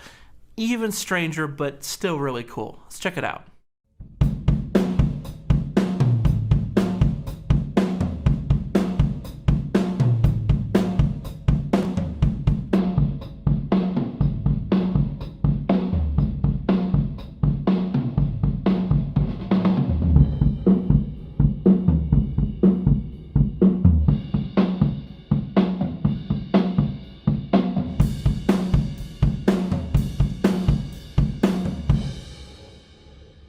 Now, what's cool about this is that it is stereo. It's really off balance, though.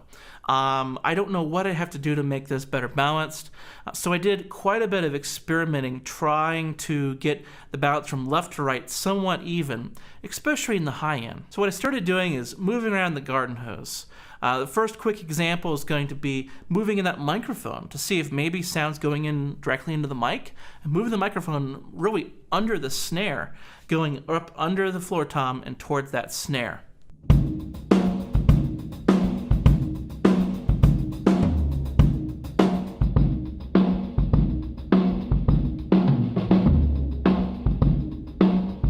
Okay, it seemed like it didn't really work so well. It was closer than the other mic. And so it's not about the location of the mic, it's about the surface area of the hose.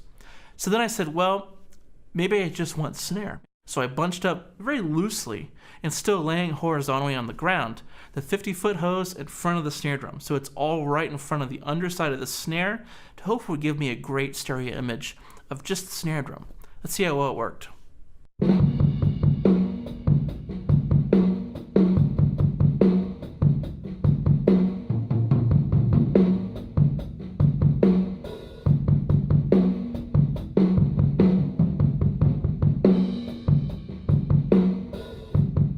This is just really sensitive to left and right balance here. It's really difficult. Again, I'm just experimenting here, trying to get a balance of left and right.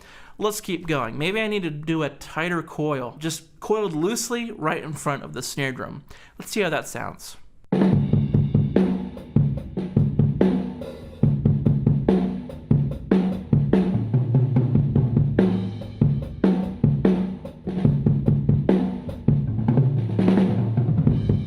Technique is just really touchy.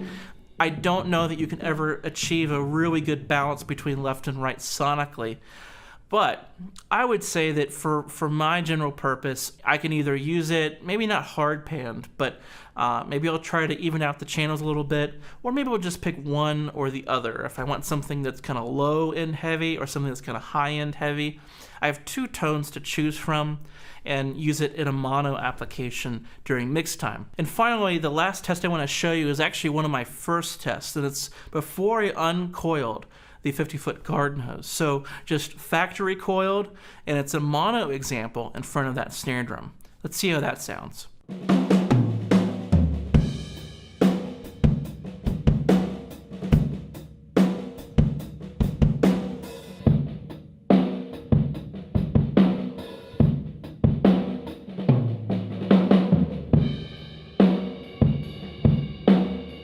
Okay, so, going back to just this one mono example, there's something really nice about just having just that centered image up the middle of a mix. I would say that for my general purpose, I would probably spread the hose out in the original stereo example, and I can either use it, maybe not hard panned, but I have two tones to choose from and use it in a mono application during mix time. If we want to hard pan this, we have to get a little bit better balance. I'm not sure with this experiment today that it really worked. It's a really cool effect with a little bit of EQ to carve out some of those low mids, and a compressor with a fast release. That's really key. Otherwise, you don't really have a reverb-like effect. It ends up being kind of a lo-fi radio effect for the drums. We'll be continuing this video with a few others. So I have a playlist already. I think it's called Build Your Own Reverb. And with this, we already have the Mixerman pipe delay in there. We have the reamping with pedals from the Weather Vane trip.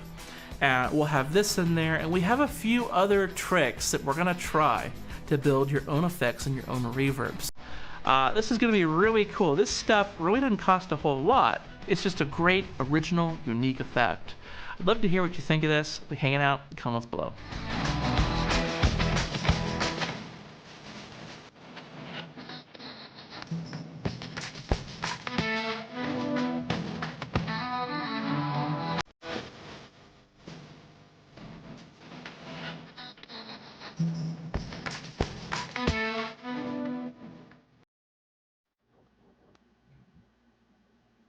Oh, that is my favorite new addition to our channel subscription tonight. Yes, indeed.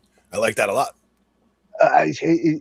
Out of the box thinking, I like the different results he got. There were some where I'm like, wow, that does give a unique kind of tone. And like you said, a little EQing afterwards. Nothing's perfect out the box, but you get different results out of these mics than you normally would. Yeah, you get that extra atmosphere, the extra, extra boost essentially, and yeah, it sounds really nice when it's mixed in there well. He And like you mics said, the compressor settings are making a big difference there too. He mics a drum like a champ. Like, a man after my own mind there. Like, what happens when I put the mic over here? Now I'm going to put it over here. I'm going to put it all over the damn room until I hear how everything sounds. Yeah. And that's basically that, like one example, that first example where he took the shortest hose and just had it basically just wrapped, essentially one loop around the drums and then, closed at one end and a microphone at the other. That example, like you're basically just taking the surface of the microphone and extending to be the whole surface of the hose going around. That's very out of the box thinking. I like that. Yeah. When he did get that like stereo kind of sound, when he had both of them going, and you could hear like the one over on the right side, and then he switched it to the one on the left, and then played them together. And I'm like, wow, now we're cooking with something here. Like you said, some of the issue there is just the volume level, which again you can balance some of that out. But like the the hi-hat side and the snare side is going to be one volume, where the other side is going to be another volume. And sometimes you won't notice. You'll be mixing however you're mixing, and all of a sudden that floor tom comes in. You go boom boom, and you're like, whoa, like what happened there? And that's the one note that was like too loud on that side, and you have to mix that one out. And I like that he tried it with different lengths. After seeing the results with the short one, what do we get if we go with the longer one? Of course, I want to know. And I think, honestly, the best sound example was when it was still zip tied together and just sitting right in front of the snare there. That's that's an easy addition to be able to add too. Just having that mic already taped in there and basically just walk in, drop that down, plug that in, and you've got an ambient reverb for the whole kit right there. Yeah, with it rolled up like that, I was thinking like a French horn. Like one of those. Sure. I like it. That definitely makes a hose way more useful than I thought. You probably can't do it with a pocket hose, but your average everyday one. It might even work better with a pocket hose because the surface would be loose and whatever. I mean, yeah. See, if it's not I don't. inflated though. That's the question. Yeah, I don't think the pocket. Yeah, and if it's inflated, it's because of water. So good luck there. Well, again, you could inflate it with air, probably, right? I hadn't thought of that. All right, Glenn, you cheater. Using that physics stuff. Hey, those pocket hoses aren't cheap. These aren't that bad. Sure. So, excellent idea. Very creative. At Creative Sound Lab. Love the out of the box thinkers, especially when it comes to miking drums. That's one of my most favorite things to do in a studio is to mic acoustic drums. Nice. Then the other favorite thing is to play keyboards and getting to know what the hell key I'm in. I mean, even now, like I've gone through the theory, I've learned all my scales, but I still have to remind myself, okay, I'm in this, and you seem to know 4 sharps, I'm here. I don't even know if they're sharps or flats until I figure out the relation. Well, actually, I don't really know, if I'm looking at a song on paper and I see that it's in the key of A, for example, I start from the circle of fifths and I just go C, G, D, A. And I figure out that, okay, we got 3 sharps, but when it comes to just hearing a song and figuring out what key it is, for me, that's all hunt and peck. That's like, I literally just take a guess at a note. And a lot of times it's either the right note or it's right nearby. And I can usually hear the relation between the note that I hit. If it's not the right note, I can hear the interval. It's either a good interval or a bad interval, right? It's either going to sound like it's a chord tone or it's not. And I can build from that and figure out where I should be. Yeah, your relative pitch is a superpower, man. You are Batman. I'm Batman. Of music. So there's the bad signal. We'll be right back. At Soundtree_studio, piano and music theory content. Hell yes, we have theory nights. So, and this is the kind of thing that, like, when we do theory, whether you're talking claws on a guitar or chords on a keyboard, this is the kind of stuff that we like to go back to and remind ourselves and our listeners, like, this is important stuff to know. Even if you're not a keyboardist, you should at least understand what us keyboardists have to go through. We have to walk through snow 100 miles to make a song.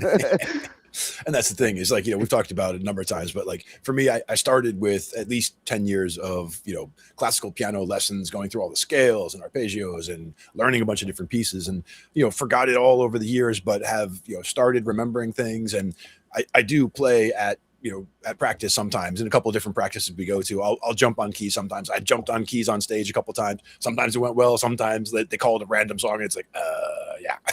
But even now, like, I'm finding that I am able to find songs more easily on the keyboard, where when I was a kid, it was never about improvising. I never was able to just improvise or guess or figure out how to play a song by ear. That's all since I've learned all this stuff recently, that's all come about. So mapping all of that onto the initial piano skills I had as a kid is now, that's where I'm reawakening those skills. And some of the songs just come back, like that Prelude in C minor is one that just kind of jumps back to me. And, most of it comes back, so I can play most of it, but then I'll miss a spot. I'll be okay, let me try that again. I have to like work my way back from the beginning to get to it again. But anyway, the idea was that Wes has that ear power too. Exactly. And it is translated to the piano, which I didn't expect. I expected that if I were, relearning piano, I'd be relearning from scratch again. But it does seem like a lot of it did kind of stick, and a lot of the music theory stuff, especially when it comes to things like pentatonics and all the black notes. That's where we were getting to a minute ago, was just like something is just, they sound right when you play a pentatonic scale like that. The black notes are a pentatonic scale. So you can just sit there and play the black notes all day, and they sound like they all fit together, as long as you're landing in the right places. Notes, I can play Japanese music very easily. Exactly.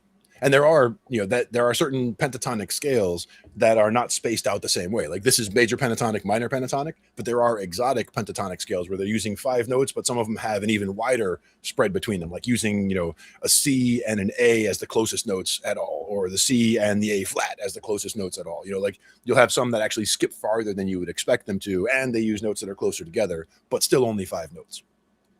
But they sound more exotic. I only need 5 if it's exotic. And you can even cut it down to 4 or 3, and it sounds pretty good. Well, at Soundtree Studio is going to take 5 minutes that change how you see piano chords. And if you can get this in 5 minutes, the rest of your musical life is so much easier, because it did take me a couple of years before, like, I was like, wow, there is a pattern. Why didn't I ever see this? One other quick thing before we even started is that most modern keyboards, if you have any kind of keyboard in the house, most of them have a transpose button, and you can transpose up and down. And if you, but that's not a good way to learn. It's not. But if you wanted to try to play along to something, a particular song, yes, you could use that transpose button, and you will find one of those keys is going to match where all the black notes sound right to the song that you're listening to. That was my only point there, is that you could find, and then once you find what it is, you say, oh, it's up 4. Okay, that means that instead of being in this key, I need to be in that key. Like you can translate from there to figure out how you would normally want to play it. But it's a way of figuring out how to be able to, okay, this song is in this key. The transpose key is one of the ways you can find it, where these will either be the right notes or the wrong notes. I've used the transpose key to see where I felt a song sounded best. Exactly. And same when I started doing 432 tuning, and then I wanted to see how the scales sounded in 432 as well. So transpose is useful, not when you're trying to learn your keys and scales. Start with actual manual transposition, and then once you understand what you're doing, it is useful to just be able to go, Poop, I'm just going to stay in C and I can play in any key. And that's the thing, is sometimes people will do that. And the problem is that they'll a lot of times play the same riff, so that you can identify it. Like you'll hear, even though it's a different key, you'll hear them playing the same exact thing, because it's the same comfortable move that they've always done. Different keys will make you play a different way. I riff on the white keys way different than when I actually do have to utilize a little bit of both. Exactly. Yeah. So hopefully this 5 minutes clicks it in. Otherwise, it could take as long as it did for me.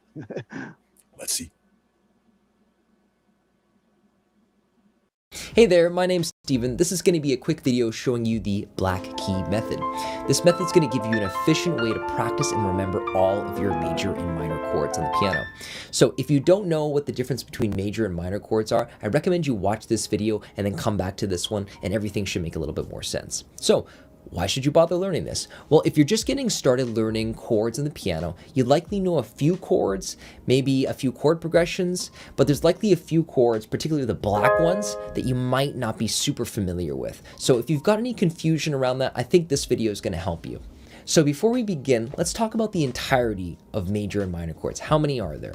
Well, there are 12 major and minor chords, one for every single note within the octave. 24 chords might seem like a lot, but once you see it with this method, it's going to make it a lot easier to practice and remember. So let's take a look at the first part of this method.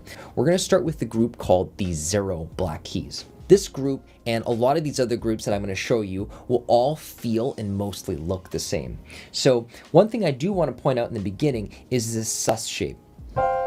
So this sus shape has a perfect fourth and then a tone in between that, or a major second. And the way you can look at this is these are the roots of your major and minor chords. So for example, on the first one here on the note C, if I put a major chord like that, that's going to be my first major chord. And if I go up now in the sus pattern, this F chord is going to be my next major chord, and then continuing on, G is going to be my next major chord. If I put that same sus shape on the note A, this is going to show me all of the minor chords for these 0 black key groups. A minor, D minor, and E minor. Now the cool thing about this is when we move on to the next group, the 1 black keys, it's going to invert. So every single one that I just showed you here, which is major, is going to become minor, and the one that I showed you here, all these ones which were once minor are now going to become major. So check this out. So this is for the 1 black key group, and it looks like this. Okay, so we've got C major. The way I turn C major into C minor is I just lower the note a half step. And that's the same for every single chord. Doesn't matter what kind of group it is. So we have this. That's C minor. I go up in my sus pattern. F minor is going to feel very, very similar. G minor is going to feel very, very similar. Now the cool thing is I'm on A minor, right? Now instead of going down, I'm going to raise it up because I'm in a minor chord. So I raise it up a semitone. That's going to give me my major chord. So this is A major. I go up in my sus shape, D major, and E major. So now I already have 12 major and minor chords that I already know. That's like half of them. So let's go on to the 2 black keys. So these are also very, very similar, but this is where it starts to deviate a little bit from the pattern, but I think it'll still be easy, so just stick with it. So we've got this A flat sus shape like this, okay? And we can also follow the same thing for all our major chords. This is what A flat major is going to look like, D flat major, and E flat major. Now A flat minor, we're just going to take this note C and we're going to lower it again, 1 half step. You can see 1 white note going to another white note. That's what it's going to look like. The cool thing is when we go to C sharp minor or D flat, you notice we have that same thing, a white note going down to a white note. Okay, so those are all of the major and minor chords for the 2 black key groups. You might be wondering, well, what happened to the E flat? Well, watch this. So if I'm on E flat and I lower it to make it a minor chord, you notice how we have 3 black keys? That takes us into the 3 black key group. The 3 black key group is super, super easy to remember because it's only 2. We have E flat minor and G flat major. Right, or G flat major or F sharp major, whatever you want to think. To finish it up, we have 4 more chords to learn, and these ones are a little bit more challenging, admittedly, but I think once you can see the pattern and practice them in a few songs, you're going to get them down, no problem. We're going to start with B major. So B major looks like this. You've got 2 black keys on the right, and then 1 white key on the left. Now, if we go to B flat major, it's going to look like this. 2 white keys on the right, and then 1 black key on the left. So B flat minor is going to look like this. If we take this note, we lower it 1, that's going to be B flat minor. So 2 black keys on the left, 1 white key on the right. And if we go to B minor, it's going to look like this. So we have B major, B minor, that's B minor. We just lower it 1. 2 whites on the left, 1 black on the right. So that's taken us through all of the major and minor chords in its entirety. So now the question you might be asking is, how do we apply this so that we can actually get better at remembering this and feel more comfortable with our chords? So the best way to do it is to practice your triads and your 4-note chords. So triads being like this and your 4-note chords being like this. Practice them in your inversions. So for example, you're doing your inversions like this, and then your 4-note chord inversions as well. Do that in this order. You'd start with 0 black keys, kind of like this I was showing you. And then you do the minors, and then the majors. Go A flat minor, and then you have E flat minor, G flat major, B flat, B major, B flat minor, and B minor. It's a great way to practice because chords in particular all follow this same pattern. Now, a disclaimer, once you jump onto 7th chords, that's going to change a little bit because they don't all follow this pattern, but I think for somebody just starting out, for your triads and 4-note chords, this is going to be excellent and it's going to really help you. So once you've spent some time learning this method, it's important to remember you need to mix it up. And so this is a really, really condensed and efficient way to practice it, but when we're practicing music, it's actually important for your memory recall to try and practice it like out of different orders and stuff like that. So for example, chord progressions, sequences, or anything like that is actually going to help you remember these chords a lot better. And that pretty much covers it. And I hope that this has helped you get a better understanding of all of your major and minor chords. If you have any questions, feel free to write me a comment. And if you enjoyed the video, I'd really appreciate a like. It just helps me know that this camera equipment that I got didn't go to waste. All right, see ya. Bye.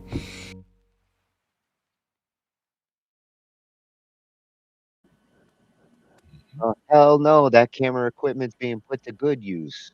Exactly. Teaching there in 5 minutes, actually. Very important stuff to soak in. He makes it look easy, nice and encouraging. You can do it. If his dreams were a little bit bigger, I would have thought it was yours.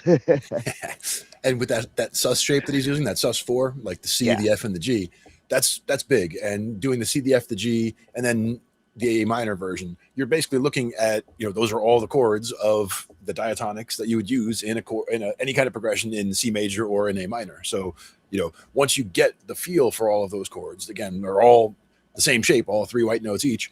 You get those triads and those different inversions, like he was doing the little 4-note version where he's adding the octave in there and doing, little arpeggiation stuff. That's all important too, because that gets your fingers accustomed to moving at those speeds in phrases. In some cases, it gets them limber, it gets them moving.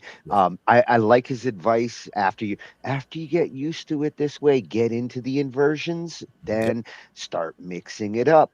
Mixing it up is a big key to actually appreciating where you can go in a scale. Exactly. And one of the things that we do in guitar or bass practice a lot that I don't remember doing much in keyboard was what we would call 3-ups and 4-ups, where on the guitar, a lot of times when you're doing scales, you're hitting 3 notes on a string, 2 notes or 3 notes on a string, usually not 4, because by then you're already going too far and it's an uncomfortable either move or stretch. So let's say you're doing 3 notes on a string, you're just trying to get used to playing them, and you'll go like 1, 2, 3, 2, 3, 4, 3, 4, 5, 4, 5, 6. You're moving your way through the scale, and like those first 3 notes are all on the first string. Stepping up. Right, but those first 3 notes are on the first string, so you're going 1, 2, 3 on the first string, but then you're going 2, 3 on the first string, and 4 is now on the next string. So you're going 2, 3, 4, and then 3, and then 4, 5. So like it's awkward to describe, but when you're doing it on a guitar, it's just and you start getting used to doing these things. 3-up is 3 notes at a time, and 4-ups is 4 notes at a time. And the idea is that once you start getting those under your fingers, then all of a sudden in solos, when you hear people going like, you realize those phrases are not as difficult as you think because you've been doing them, like you've been hammering them into your fingers over time. So it's good to really do those, even if they seem boring, because they build into other skills later. I hung out with dudes who did it all day, while drummers were sitting there all day on a chair. The dudes I hung out with were constantly practicing. Exactly. And sometimes it even, even if you're not practicing, let's say you're not musically inspired, like, oh, what do I play? I don't know what to play. Play just chromatic notes, and just get your fingers, because then you're doing the mechanical things. You're building the calluses, you're maintaining. The coordination between the hands is very important. So don't play so fast that you're playing sloppy. You want to play as fast as you can, play clean. And then over time, you build up that clean playing speed. Even if you're not paying attention, it shouldn't be like blah, blah, blah, and you're making mistakes all over, because then you're reinforcing bad habits. So you want to have good habits, good clean technique, and build up the speed slowly over time as you can play it cleanly. Yeah, there are a few rare instances where sloppy can actually help, depending on the music style you're doing. Blues, you got a loose kind of slide stuff. Yeah, Tuesday we did a listen to Wes Lovedall's tribute to Ace Frehley, and one of the things that I was talking with Wes about, Ace had that kind of style where sometimes it's purposely sloppy sounding, even though it's not actually sloppy sounding. It just sounds loose. The chords are being played in a way that you're swaying the progression, not like precision hitting. Yeah. And again, a lot of it comes down to style, as you were saying. There's certain styles where precision is everything, and other styles where it's much more loose and relaxed. Yeah, I like the looser stuff myself, but so do I. But I don't have anything against everything that's solidly technical either. Yeah. And that's where, like, if I jump into my car and I start hitting the radio buttons, like the first one is a classical station, the next one is rock, the next one could be like a blues, R&B, whatever. Like, and when I go to a new area, like I'll have the radio scan for new channels and just looking for whatever music. I really don't care. Like it could be country, it could be this, could be that. But I'm just like, I'm one of the most random people when it comes to that, because most people, you get in their car and it's going to be playing the same thing all the time, the same type of thing. Actually, for a good 20 years, my go-to was public radio when they had classical on it. That was the only station that actually played classical music. And that's actually what I listen to now, but they just stopped the funding for the classical radio. So it is now publicly funded. Well, it's publicly funded, so it's funded by us now, rather than being funded, with a big chunk coming from the government. It's now all us. So classical music lovers will fund it. That's right, and it's something that's I've had a connection to classical music since I was a kid, because, as I said before, I even started playing piano when I was an infant. There was just piano music was just filling my house, because my dad would play and just had incredible skill at playing. So we always had that sound in the house, and he was a huge fan of Chopin. So that was always what was Chopin preludes in particular. He would play all the time. Yes, you were trained well. It's good stuff. It all absorbed in, and then even though I didn't play for a long time, it is coming back, and I do feel like keys is somewhere that I can see myself gravitating at times when we need keys, because it's good to have that option, whenever. Yeah. And at Soundtree_studio, great introduction into seeing the keys when you're looking at the keyboard. For our last one tonight, this one is a nice overall look at things to avoid when you're first like getting into keyboards or a piano, and like some common mistakes that those who are self-taught tend to make. And I can relate with a lot of these, because the first 10 years that I did keyboards, I really wasn't trying to learn. I was just trying to feel my way around the keyboard. Eventually, learning did help to understand things, but a lot of these mistakes I could have avoided if we just had piano with Nate. One thing I will say, I had several piano teachers when I was a kid, and one thing common across all of them was, if your nails are long enough where when you're playing, if you hear the clickety clack clack, a piano teacher would like hand you, a garbage can and a nail clipper and say like, okay, take care of that, and then come back here and okay, now we continue, because that clickety clack is no good. But also, some were very, very specific about the wrist position, and it's some people play at a keyboard that's too low, and so their wrists are arched back too far, and that is very bad. Like some would say you should be able to like balance a glass of water on the back of your wrist as you're playing, where your wrist should be straight and comfortable. So ergonomics is an important factor, just as something that people who are self-taught, they likely haven't put a lot of thought or time into the ergonomics. And that is one of the things that a teacher would go over with you to make sure you're not injuring yourself. Otherwise, if you do this for 10, 20 years, you are going to have bad posture. Yeah. And one from my dad when he was getting older was the position for sheet music was not quite right for bifocals. Like it's not quite far enough for out there and it's not quite close enough for the reading glasses. So he actually had a third level. So he had trifocals. And the idea was that that middle level was exactly right for the piano music. That was that middle distance. So that was another thing that, you might not always realize, but it's, sometimes it's at that awkward distance where it's not quite close enough, but not quite far enough. Yeah, see, that's where I wasn't much of a sheet reader. So when I did sit down, I really did try to have the right posture. And, that piano night we had way back in the early days, there was one video where she showed like exactly how like you're sitting properly and how you set your hands.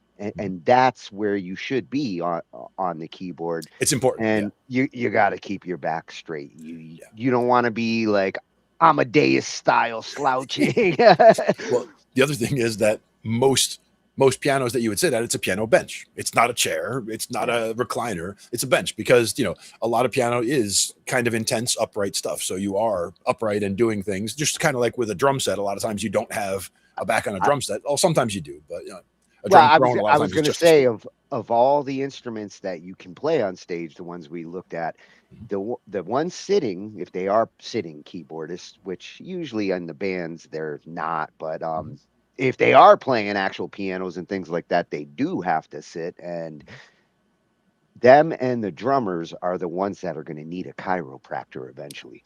Exactly. And that's where a drum throne, like a good drum throne with back support, is actually what I wanted for this seat right here.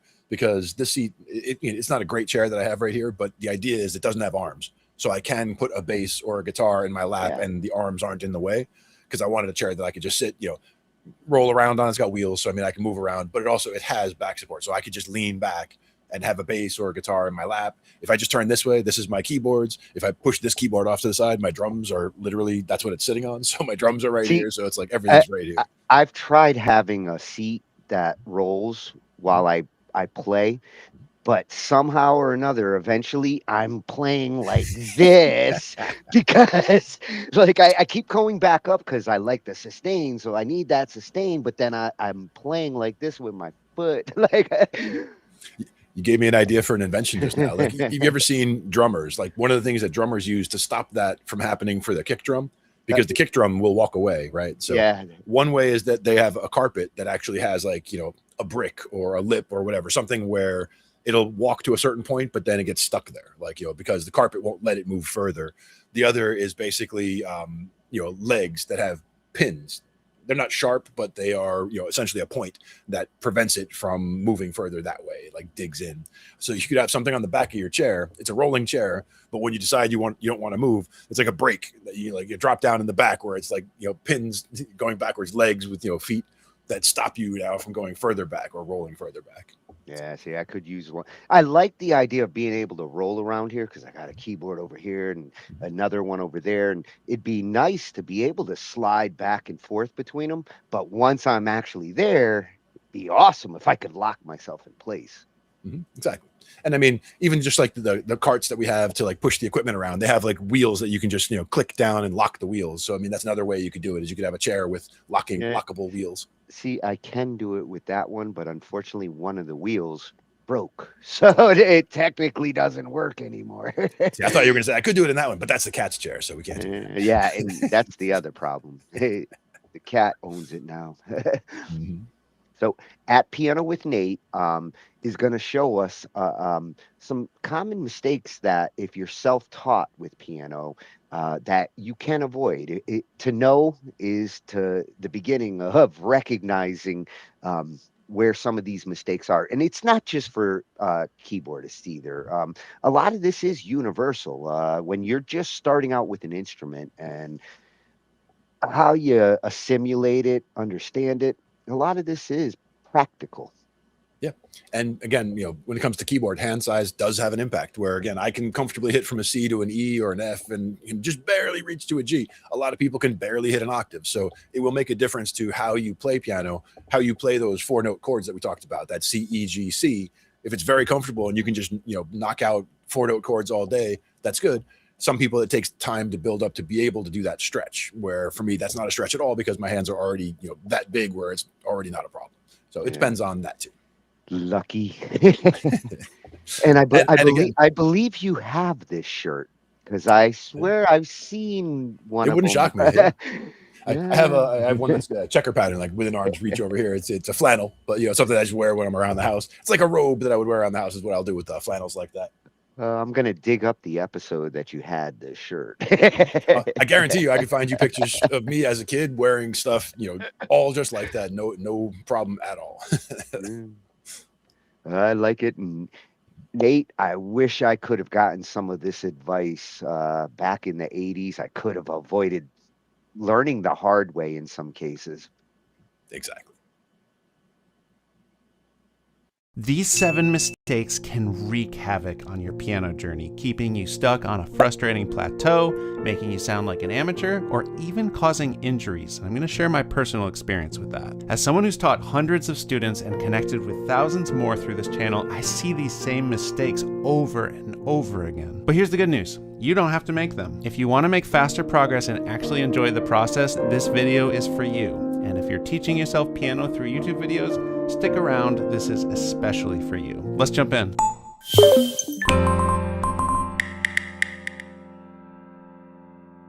The first mistake I see all the time is rushing. Now, this is a trap that almost everyone falls into, and I spend every day preaching it to my students, but I often fail to take this advice myself. So often people are trying to master a tricky piano part, attempting it over and over. They keep tripping up and they start to get frustrated. Now, the key is to slow down. Try it painfully slow, comically slow, so slow that it almost stops sounding like music. Another way I like to put this is slow it down to thinking speed, where you can think about every next note before you play it. So slow that it's impossible to make a mistake. This approach might sound obvious, but people always underestimate its power. On some level, your brain doesn't pay attention to the speed. It starts clicking into place as long as it feels you play the notes in the right order. You've got to give your brain that win by doing it slowly. Once you get it right slow, you take it a hair faster, then another hair, then another. And if you start making mistakes, you've sped it up too much too soon. As you inch towards your target speed, your muscle memory starts to kick in. And the counterintuitive truth is, you'll get where you want to be, playing it fast and smooth, sooner if you take this slow and patient approach. The second mistake I see self-taught players making is not using the sustain pedal or not using it properly. The sustain pedal is such a game changer, but I get why some people avoid it. It's a whole extra limb to think about, and getting the timing right can be frustrating. Now, if you're just starting out and trying to get your fingers to cooperate, it makes sense to leave the pedal out for a bit. One thing at a time, right? But here's the thing, I've seen people who've been playing for years and still avoid the pedal entirely. And I don't think they realize just how much it could transform their playing. The pedal makes a massive difference. If you're not pedaling, you're going to sound like an amateur no matter how good the rest of your playing gets. It's just gonna sound clunky. If you are not using the sustain pedal yet, commit to starting. It's time. Now, I also see people using the pedal but incorrectly, which can mess things up just as much. I have a whole video going into detail on this, but real quick, let me just refresh the broad strokes. The pedal transforms this to this by letting everything beautifully ring out even after you've released a note. The tricky part is if you hold down the pedal for too long, like when you're switching chords, it can start to get muddy with all those clashing notes ringing out together. But here's the mistake most people make. They lift the pedal as they're switching chords, like that, which leaves a stark gap in the sound. Instead, you want to lift just as you land on the new chord. Lift. The goal is to use the pedal to smooth over the transition and then clear the slate once you're playing the new chord. Imagine landing on the new chord is what triggers the foot to lift, like this. I'll demonstrate on a C and an E minor. Lift. Lift. You can even wait to lift until right after you've hit the chord. Lift. Just to get the hang of waiting while your hand moves to the new chord, and then lifting. It's a bit like patting your head and rubbing your belly at first. It feels awkward, but if you stick with it, it will click, it will become automatic, and you and anyone listening to you will be so glad you took the time to master it. The third common mistake is inefficient practice, one of the biggest progress killers I see. Here's how it usually plays out. When you're working on a song, you get to the point where you mostly sound pretty good, except for a few tricky spots where you keep messing up. Now, most people end up spending their practice time playing through everything they've learned so far, start to finish. They breeze through the easy parts, stumble on the hard parts, and then either push through or get frustrated and start over. No. This means you're spending 90% of your practice time on stuff you really don't need to practice. Instead, you've got to zoom in on the challenge. Focus specifically on that problem area. Often it's just a small section holding the whole song back. Maybe a tricky chord change, a rhythm that throws you off, or an awkward transition. So zero in on that tough spot and give it the time it deserves. Loop that clunky chord change back and forth, or drill those two challenging measures until the muscle memory kicks in. A great approach is to break up your practice sessions into 3 steps. Start with a playthrough. Notice where you stumble or slow down. Next, zoom in on the tricky parts. Spend the bulk of your session focusing on those specific areas. Slow them down. Remember my first tip. Break them apart, and then build them back up. Finally, finish with a full playthrough. This pulls everything together and lets you hear how much progress you've made. If you hold yourself to this practice routine, you'll be amazed at how much faster you master songs. Real quick, if you are enjoying this video, please subscribe and click the bell. It really helps out the channels and allows me to keep making these videos for you. The fourth mistake I see self-taught players make is thinking piano is like pushing buttons. If I just hit the right notes in the right order, it'll sound great. Not exactly. This is one issue that YouTube has made much worse. Those falling MIDI block tutorial videos can be a good resource, but they leave a lot out. Fingering matters. Technique matters. Dynamics matter. These things make your playing sound musical and beautiful instead of clunky. Let's start with fingering. Using the right finger numbers makes your playing smoother and more efficient.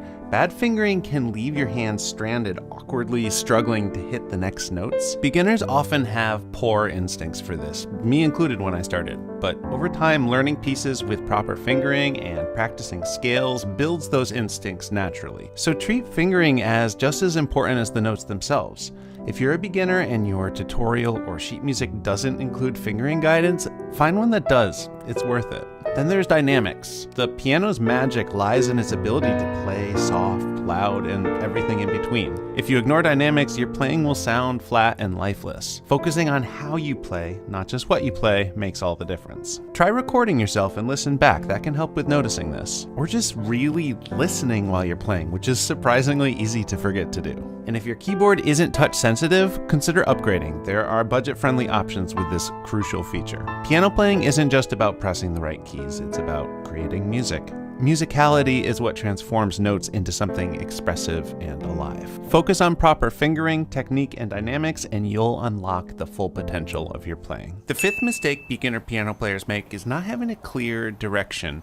I want to learn piano sounds like a good goal, but it's not specific enough to guide you. What does that even mean? Do you want to play classical music? Sing along to pop and rock songs? Jam out to jazz? Each of these paths is legit, but they're very different. If classical is your goal, you'll likely want to study sheet music, sight reading, and possibly take private lessons to meet those specific goals. But if you want to play rock and roll while you sing, you're on a totally different path, and that should focus on chords and rhythms. Here's where a lot of people go wrong. They dive into random YouTube videos without thinking about their specific goals.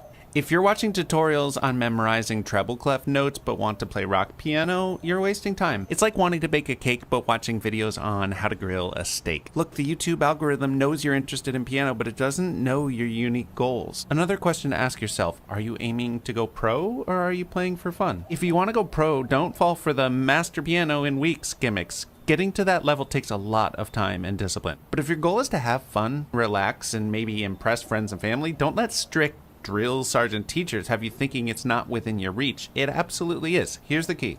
Get clear on your goals and pick lessons that align with them. I always recommend investing in a structured course that provides a step-by-step roadmap. That way you don't waste your time hopping between unrelated YouTube lessons. If your goal is to play chord-based piano and do covers of your favorite pop and rock songs, my course Piano Chord Breakthroughs could be a perfect fit. If you're leaning towards jazz or classical, there are amazing teachers and courses that specialize in those areas too. Whatever your path, take the time to map it out. That clarity will make your journey so much more effective and enjoyable. The sixth mistake I see all the time with self-taught players is playing with bad technique and ignoring body mechanics. This is a big one, and trust me, I learned it the hard way. When I was 20, my band was hired to be the onstage musicians for a production of Hair.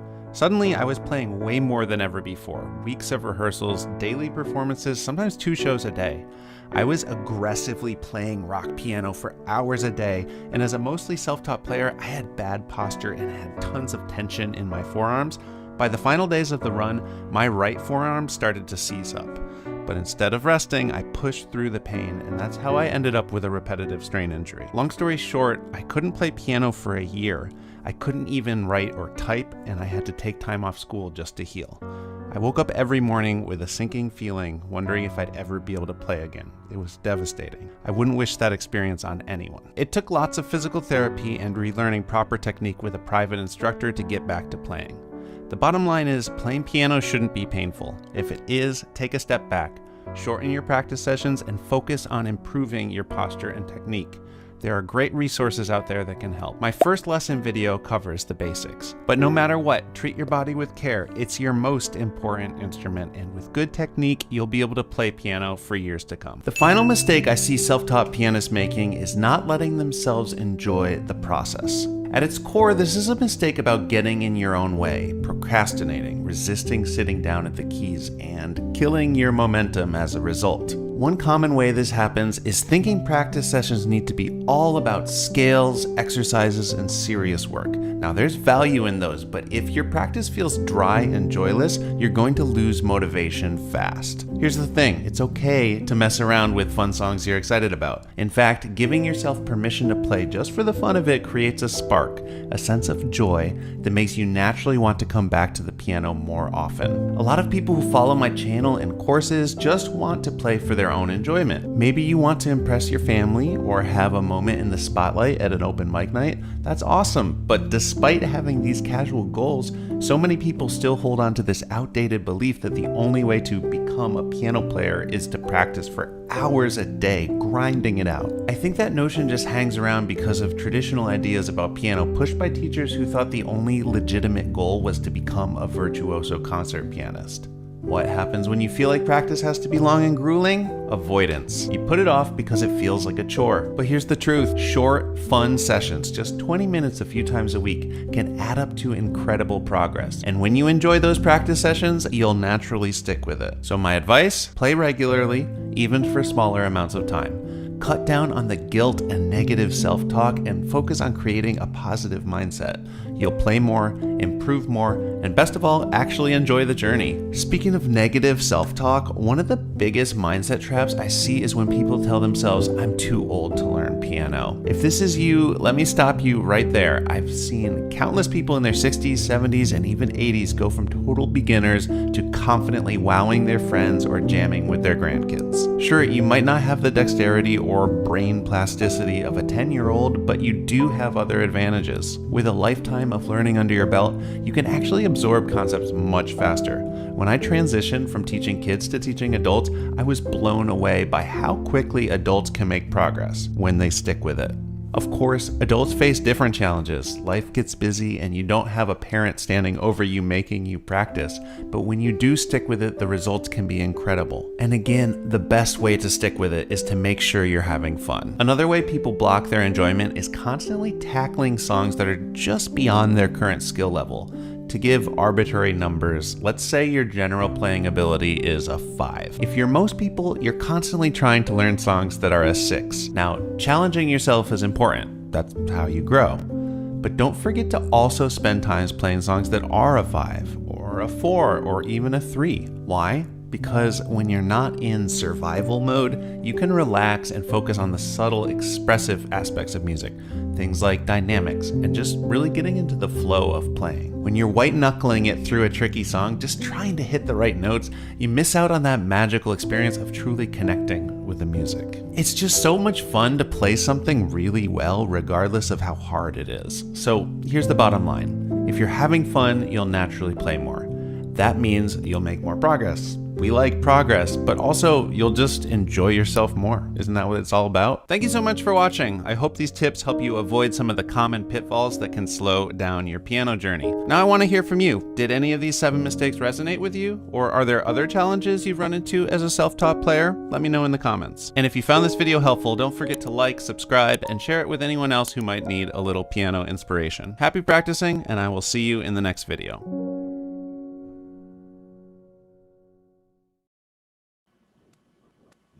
Damn it, Nate. Now I feel special. Such important tips.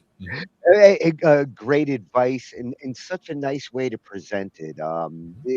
It's not like, drill sergeant kind of teaching here. I relate with every one of those problems. And Glenn's got the brain plasticity of a 4-year-old. Why, thank you. Thank you. And the thing is, again, if I had gotten the, I forget which number it was now, there was one in particular that the dog liked. The one when the dog was behind him. The ones behind him, yeah. He was trying to get in on the action there. He's like, who are you talking to? Like, oh, you talking about piano? I know a thing or two about piano. I hang out with you.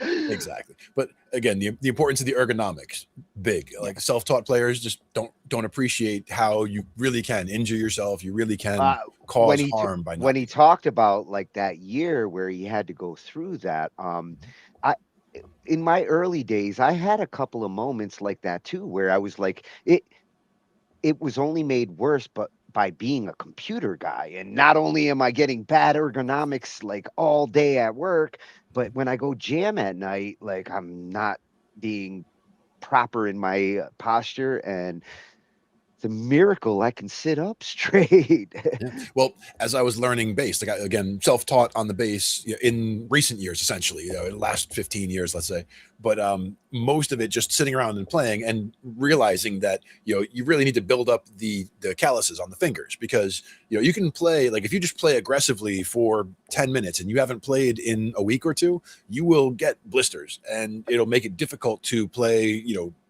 repetitively, multiple days at a time. What he was doing that year was rock piano. And yes, that fucked my back up too, because especially if I'm actually playing on a piano and I'm doing rock kind of stuff, I sat in a weird way and I did lean and I played this way and I did it for long periods of time. And it's not like the classical stuff. The classical stuff makes me actually do this and sit up proper. One thing about the dynamics that he mentioned there also was important, because when it comes to playing loud, as he mentioned, some people see it as just pressing buttons. And if you're not used to playing on touch sensitive keyboard, it is essentially you're just hitting buttons, because the harder you hit isn't really making a difference, right? It's not touch sensitive. But when you get a good touch sensitive, and if you get weighted keys, that's two, again, totally different levels from the just hitting buttons level, right? So it's kind of like if you're punching it in on a grid, you start becoming mechanical, and piano key is not a computer key.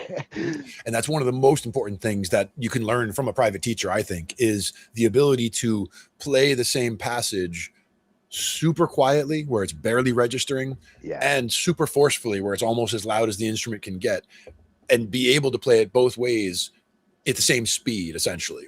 And it's something that takes time to develop, but the ability to play quietly and be able to still make the notes register is a skill that takes it takes time to complete. And a lot of people don't specifically work on it, but if you play pieces that have good dynamics that go from very, very quiet to very, very loud, you will approach that soundscape, and it is important. And how you make loud sounds is important too, because just hammering down is one thing. You really want to sink into the notes, and that's where a piano teacher could be a lot more specific about that. But good ergonomics and being able to just feel the weight of the notes as they land, and land kind of into and through the note almost in the keyboard. Boom, to a heavy. I consider expression on the piano the same as expression with words. And like, there are times to swear and there are times to say it loud in this way, and like how you do that in music is just as effective as when you say, don't touch the stove. And yes, I swore.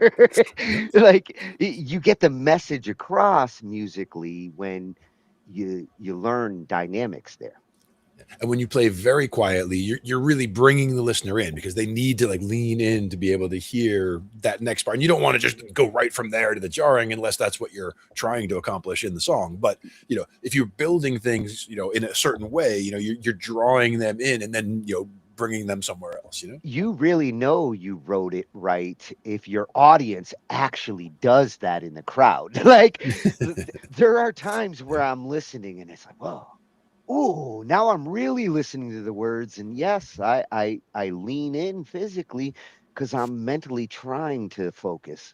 Yep. And even like we've heard in other videos that we've done previously about adding a new element, like adding a new instrument, like a violin out of nowhere that's not loud or whatever, but it's just a new element that came into the picture all of a sudden. And your ear grabs that and goes, oh, wait, that's something new. And you know, it gravitates towards that new nugget there.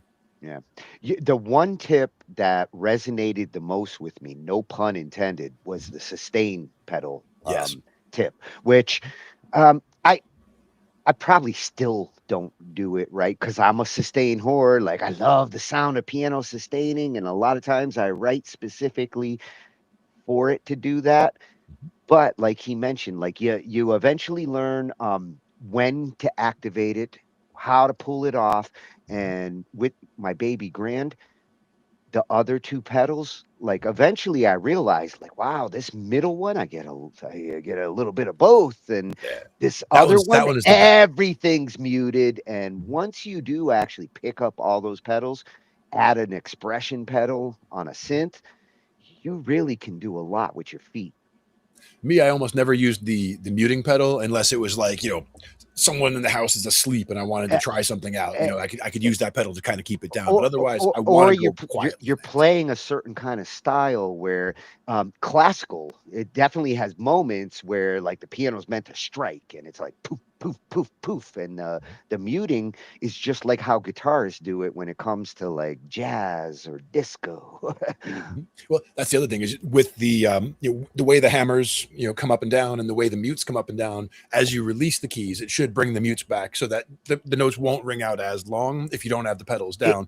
But the mute pedal, it really does just kind of shift the hammers over so that rather than like any note that has 3 strings, the hammers are shifted over a little so you're only hitting 2 of them. So If you like get it actually shifts them all over. if you get real comfortable with your piano, and it's a little different with uprights than grands. The pedals are a lot easier on uprights, but once you get used to it, you create swells as you unmute or sustain. And if you can make your strike swell in and out using those pedals, you're using them right. Yeah, and that one piece that I always come back to, that Prelude in C minor by Chopin, is one of those where on every chord strike, that's a chord strike and the sustain pedal like goes down, and then as you go to that next one, you're releasing. You know, again, you're coming up with the pedal as you come down with that heavy chord, and it's very heavy chords at the beginning. Boom, you're crashing in, but you come crashing in and get that sustain pedal on so that your hands can come up and be ready to come land at the next one, but not leaving space in between. Because you've never heard me play it with a sustain pedal because this keyboard doesn't have one, and I don't have the weighted keyboard plugged in. But it sounds completely different when it's got the sustain pedal because it really does carry from each chord to the next. Well, fully. You couldn't play Beethoven's Moonlight Sonata without a sustain pedal. Right. The song just isn't the same. Right. It's in the character for sure. And Chopin was kind of a sustain whore at times too. There's legitimate uses for forth. There are definitely legitimate places for it, and it can be overused. So, you know, like any other, you know, aspect or gimmick or, you know, utility that you can use on instruments, it can be overused, but it certainly has its place. Yeah. It's just like any other effect. Technically, like, you don't go crazy with the reverb, don't go crazy with the sustain. But do grab a garden hose and have it in the back just in case, because that's one way to do it. Hey, it's a different way to do it, that's for sure. We saw some out of the box thinking tonight at Piano with Nate. Awesome addition. I love the piano channels and the advice there. Some of it is practical to all musicians, not just the piano. Like, all musicians should enjoy and pick the right songs, especially when they're starting out. The big point on what he was saying is, like, you know, when you're starting with piano and self-teaching, these are the things to consider. And you should pick songs and shoot for things that fit in your wheelhouse. And it's okay to shoot for the moon once in a while, but at least know like where you are trying to go. I might be heading for Mars. Exactly. And and don't be afraid to, forge new ground, to try new territory, but also understand that territory that is, well trod is well trod for a reason. A lot of people have gone down, looked at these things because these things make sense to look at. And a lot of theory is building blocks, Lego blocks, building on each other. And if you try to learn advanced concepts before having the basic concepts down. Certain songs, if you're a serious musician, you should know. What's that jazz song that like the number one every jazz player should know this? It's like something flowers or There's a few different ones. yeah, there's Autumn Leaves might be the one. Autumn Leaves. Yes. Your 101 jazz teacher, when you first get in there to start, like they're going to mention this song. And that's an important point, that songs are key when it comes to that. And that's one of the places where having a teacher, there's a reason they pick the songs they pick, right? Certain songs will teach you about, whether it's arpeggiating or whether it's about, you were saying, the sustain pedal and knowing when to lift and, hold for different situations. Certain songs will focus on these different things. And Tchaikovsky, as an example, is somebody who a lot of his songs are like exercises where Pachelbel's Canon in D. Greensleeves will teach you about folk and melody at the same time. So certain songs are very important for teaching certain concepts and to get certain things under your belt for, once you know how to play this song, you have, this in your muscle memory. So that's an important toolkit that you're building over time. With jazz, it's not just one song. That song is important, but a lot of times they'll tell you these are the first 10 songs that you should look at in jazz. And there's an important reason for it, because the first one might be to look at the 2-5-1 turnaround, because that's going to come up in so many, 80% of jazz songs or whatever it is. Like there's going to be such a high percentage that use a 2-5-1 somewhere that it's important to get that into your ear and get it under your hands and understand what it's all about.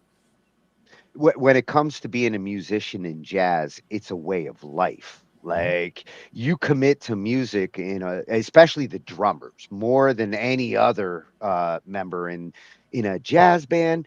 That drummer came out the womb with drumsticks. That's another good point, though, is that a lot of people, if you've never touched piano and you've never played an instrument before, you're probably not going to. I wouldn't have started with jazz. Right, exactly. No, even if jazz is where you want to end up, it's not necessarily where you want to start. Like starting at the blues, for example, I think is a much better place because it has simpler structure and you can get to where you're actually enjoying playing stuff that sounds good very quickly in the blues, and then expand from there, because jazz blues is a thing. And I enjoy blues on guitar more than on keyboard. My freshman year, I had an electronic music class and I had a guitar class that went back to back, and the blues guitar class, I actually learned the blues scale. I was like, this is a fun scale. I could do this all day. Yep, exactly. And I had a jazz improvisation class on keyboard because I was a keyboard player back then when I was in freshman year. Playing the blues scale on the keyboard didn't click with me right away. On the guitar, it was like, holy shit, this is so easy. But on the keyboard, I couldn't get both my hands to cooperate at the same time. If you want to play good blues on the keyboard, your left hand better be a bassist. Yep, exactly. And that's another thing that you learn from playing certain pieces that a teacher would have you play over time, is some of them are building up your left hand speed, some are building up your right hand speed, your coordination between them. Getting them to actually play nice, like playing the Charlie Brown song. Yeah. Like if you can actually play the Charlie Brown song perfectly, you've gotten your hands to jive. Well, that's where one thing I would recommend is something like ragtime as a style, because or Tchaikovsky is another one where oh wow, I can't believe I'm playing two different people's worth of parts with one. Exactly, because if you can, and the same advice he gave in one of his other ones makes complete sense. You slowing it way down. Same idea for if you're trying to sing and play at the same time. That's one thing that I still struggle with a lot. And in order to do it, the main suggestion I get is to slow the whole thing down to where you can figure out, okay, it's this note and then the words come in here and then that note, and like you're slowing it down to where you're getting things into a step-like process and then building the speed back up from there to try to get it to come together. It was one of the best advice he gave. I'm glad he started with that, because when you first get into an instrument, and yes, I wanted to be Eddie. I shouldn't have tried to be Eddie with that new guitar, because like, oh, it doesn't work. It's the fucking guitar. It's not me. Like, you don't want to get into that when you're just trying to get like started with an instrument. Back in the day, they came out with that Walkman that would let you actually slow it down. And it's like, oh, I can hear the solo in slow motion. I could have figured it out if I had more patience on guitar. Matter of fact, one of the things I have over here that my buddy out in Pennsylvania gave me, I guess, a couple years ago, probably 2 years ago, but it is a CD player, but it's called the Bass Trainer. And it's a CD player that you could just plug headphones into, but it also has a 1/4-inch input so you can plug your bass into it. So just, it's like a CD Walkman, but and your you bass can in, adjust, and you can adjust the speed. Yeah. Yeah, see, that's a good practice device. Exactly. And that's why it's still here. Another one in the 80s that was awesome like that, the Rockman, which was basically Walkmans, but for guitarists. And you could actually walk around playing guitar with a Walkman. Oh yeah, I had a couple guys on the New York City subway as I was commuting to work when I worked in New York City at different times in my career, and one guy came on with a guitar that looked exactly like my Stratocaster, which like metallic flake blue, and he just walks on and he's just playing power chords and whatever, but he's playing on a speaker that's this big, that's just hanging from his belt. And he has a little plastic, sand bucket like you would have for a little kid hanging from the headstock for people to drop $1 in. And he just comes playing through and just, doing his thing and, walking through the car and then going to the next car and just, making their way through the subway playing guitar. And it's a tiny little amp. Yeah, that's what I'm talking. Nice little compact setup. Busking. That's what they call it. Yeah. I mean, at that point, I'm not sure that, he probably would have been escorted off by police if they came through. So it's a question of, I don't know if that's legal or if you need a permit or if the naked cowboy can do it in New York, then technically they do have bigger fish to fry than the guy who's just walking through playing music. But it also depends what he's playing. Like if he's playing and a lot of people don't want to hear that, that could be a problem. But he was just coming through and, being mellow about it and being cool about it. Oh, if you're gonna play like that for the public, you really got to be selective in your sound and your songs. You want read the room. You want the most general, like biggest audience out there that you can get. Yep. Then you don't want to piss anybody off. You're gonna need a big bucket. Yes, much bigger bucket. Busking looks fun. Sure. It's something at one point in my life I would have liked to have that experience. For me, I would rather be like playing in a hotel, where people are like kind of like waiting for their rooms, and I want to be that piano guy who's just keeping them mellow in the lobby. Yeah, and that's actually what we had when I was working in the city at one point. The Park Avenue Plaza, big gorgeous building. They actually had, like, when you walk in, one entire wall was a waterfall. So it's just like, it's all like, rocks with water coming down. So you have that gentle waterfall sound, and they had a grand piano right there in the lobby. So as you walk in, that's what I'm talking. Guy in a tuxedo playing piano just as you walk through. But it's not, he's not playing anything specific a lot of the time. He's not playing specific songs. He's just kind of keeping the groove going. I wouldn't want to be that guy that takes requests, because back then I did not know all the songs I know now. Now I might actually be that guy that takes requests. I'd rather be like just kind of riffing. I hear a waterfall and I got a piano in front of me. Yeah, exactly. And like you're reading the room, like if it seems like the room is kind of getting down or whatever, like, make it a little peppy and try to bring it up a little bit and try to put some spring in someone's step or whatever. If you got a good guitarist, especially acoustic, to go with piano, throw a voice like Angie in there, and damn it, man, our bucket's gonna be full. And in this case, it's like, just one guy at the piano and no bucket at all, no tip jar or whatever. He's like, that's his job. He's just, he's doing his thing. But it's almost that same piano vibe, or piano bar vibe, I should say, where he's playing that style of stuff where you would just want to grab a drink and just kind of hang out by the piano and chat with the guy while he's playing. And that's why the hotel gets those guys, because while you're chilling out there and it's like, damn, you know what? I'm gonna get one more drink. The bar makes money. The customer's happy because they're waiting for that room. But damn, this is entertaining. Exactly. So good stuff. And like you said, excellent advice on all of them. Not going to argue with any of those. They're all excellent. There's a number of different points that make a lot of sense also. Again, the ergonomics is big in a lot of different ways. So that's very important, not just to not injure yourself, but to learn in a correct way that you're not costing yourself more progress. One that happens in guitar a lot is people, like, if you're playing and you constantly keep lifting your pinky off. That's something you see a lot with self-taught guitarists. They'll go like one, like the pinky's way off here, 1, 2, 3, and then the pinky, and then it comes off. There's a name for those kind of pinky guitar players. In this case, it's just bad technique where it makes it so that you can't play as fast because you're pulling your finger way off. So you have to get your finger way back on in order to play the next note. Where if you're just releasing the note and just coming off the string, then you're much more in position to hit that next note right next door. If you're trying to do that. Treat your pinky right. Yeah. So technique important, but again, there's a lot of different things that all kind of go into it. But by listening to a lot of these different things, and again, not biting off more than you can chew is important, because that does drive a lot of people away from the instrument, is if they're trying to tackle too much too soon. Yeah. Appreciate what you can do, know where you want to go, and be realistic about how you get there. And if you're learning a new piece, and you're struggling because a certain spot is giving you trouble or whatever, the whole slow it down thing is excellent. Also, don't be afraid to take a day or two away and come back to it, because you might find that if you work on it some and then you take some time away, your brain is now assimilating that and getting to where that muscle memory is building up and reinforcing, so that when you go to try it again in a day or two, it is both reinforced as well as you've taken some space from it, so that you've actually now coming in it fresh somewhat.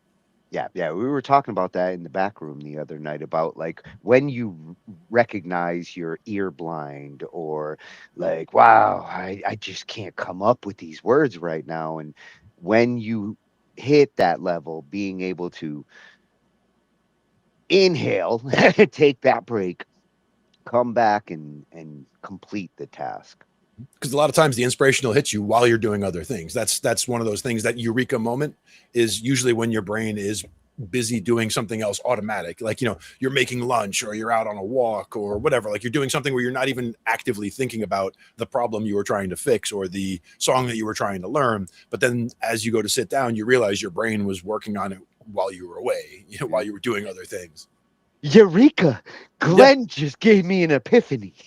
Exactly. That's how they work. I like when they work like that. Yeah. It's wonderful. And if you do too, then every Thursday we blow your minds and ours. Always. And usually about music, sometimes technology, sometimes just hanging out, but it's always going to be fun. I'm definitely going to blow all my mind eventually. There's too much cool shit out there. We'll keep finding more good channels, adding them to the mix, being able to find more places to bring to you, so that we can, broaden everyone to all these other channels. Because again, not every channel is going to have updates every day, but every day there's going to be a channel with some good updates if you get your feed built up like ours is. Yeah. We're hunting wabbits. Right. Wascally ones. And it's wabbit season for sure. And we might even go after the ducks afterwards. Not duck season. It's wabbit season. Not duck season. It's wabbit season. Well, we'll be back for... and actually, funny, this is our 6th season, officially. Like, nice. 6 years ago. Official. I mean, this. That's... bunch of different episodes, huh? Yeah, we've covered some ground for sure. Happy fucking anniversary. That's right. We should also we should grab some clips from the early years to see what changes there have been in some of the things. I have. My brain is almost as big as yours now, because I've been thinking of that. We're almost there. Nice. But we'll be back next week for our 6th season. Let's do it.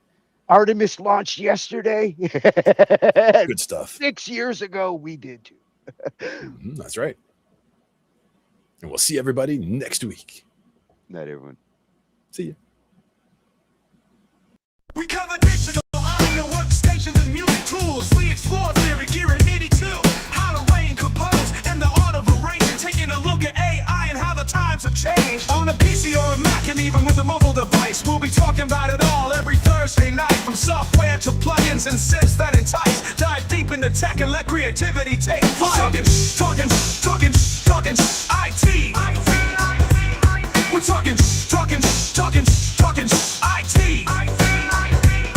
Come and join in and have some fun. It's highly educational with a lot to learn. From bedroom producers to seasoned pros, we're breaking it down so knowledge grows.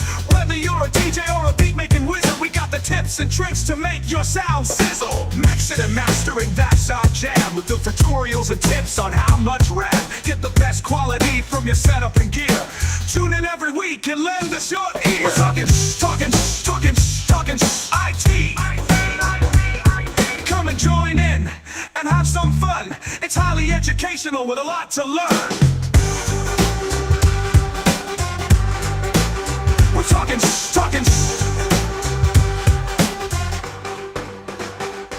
We're talking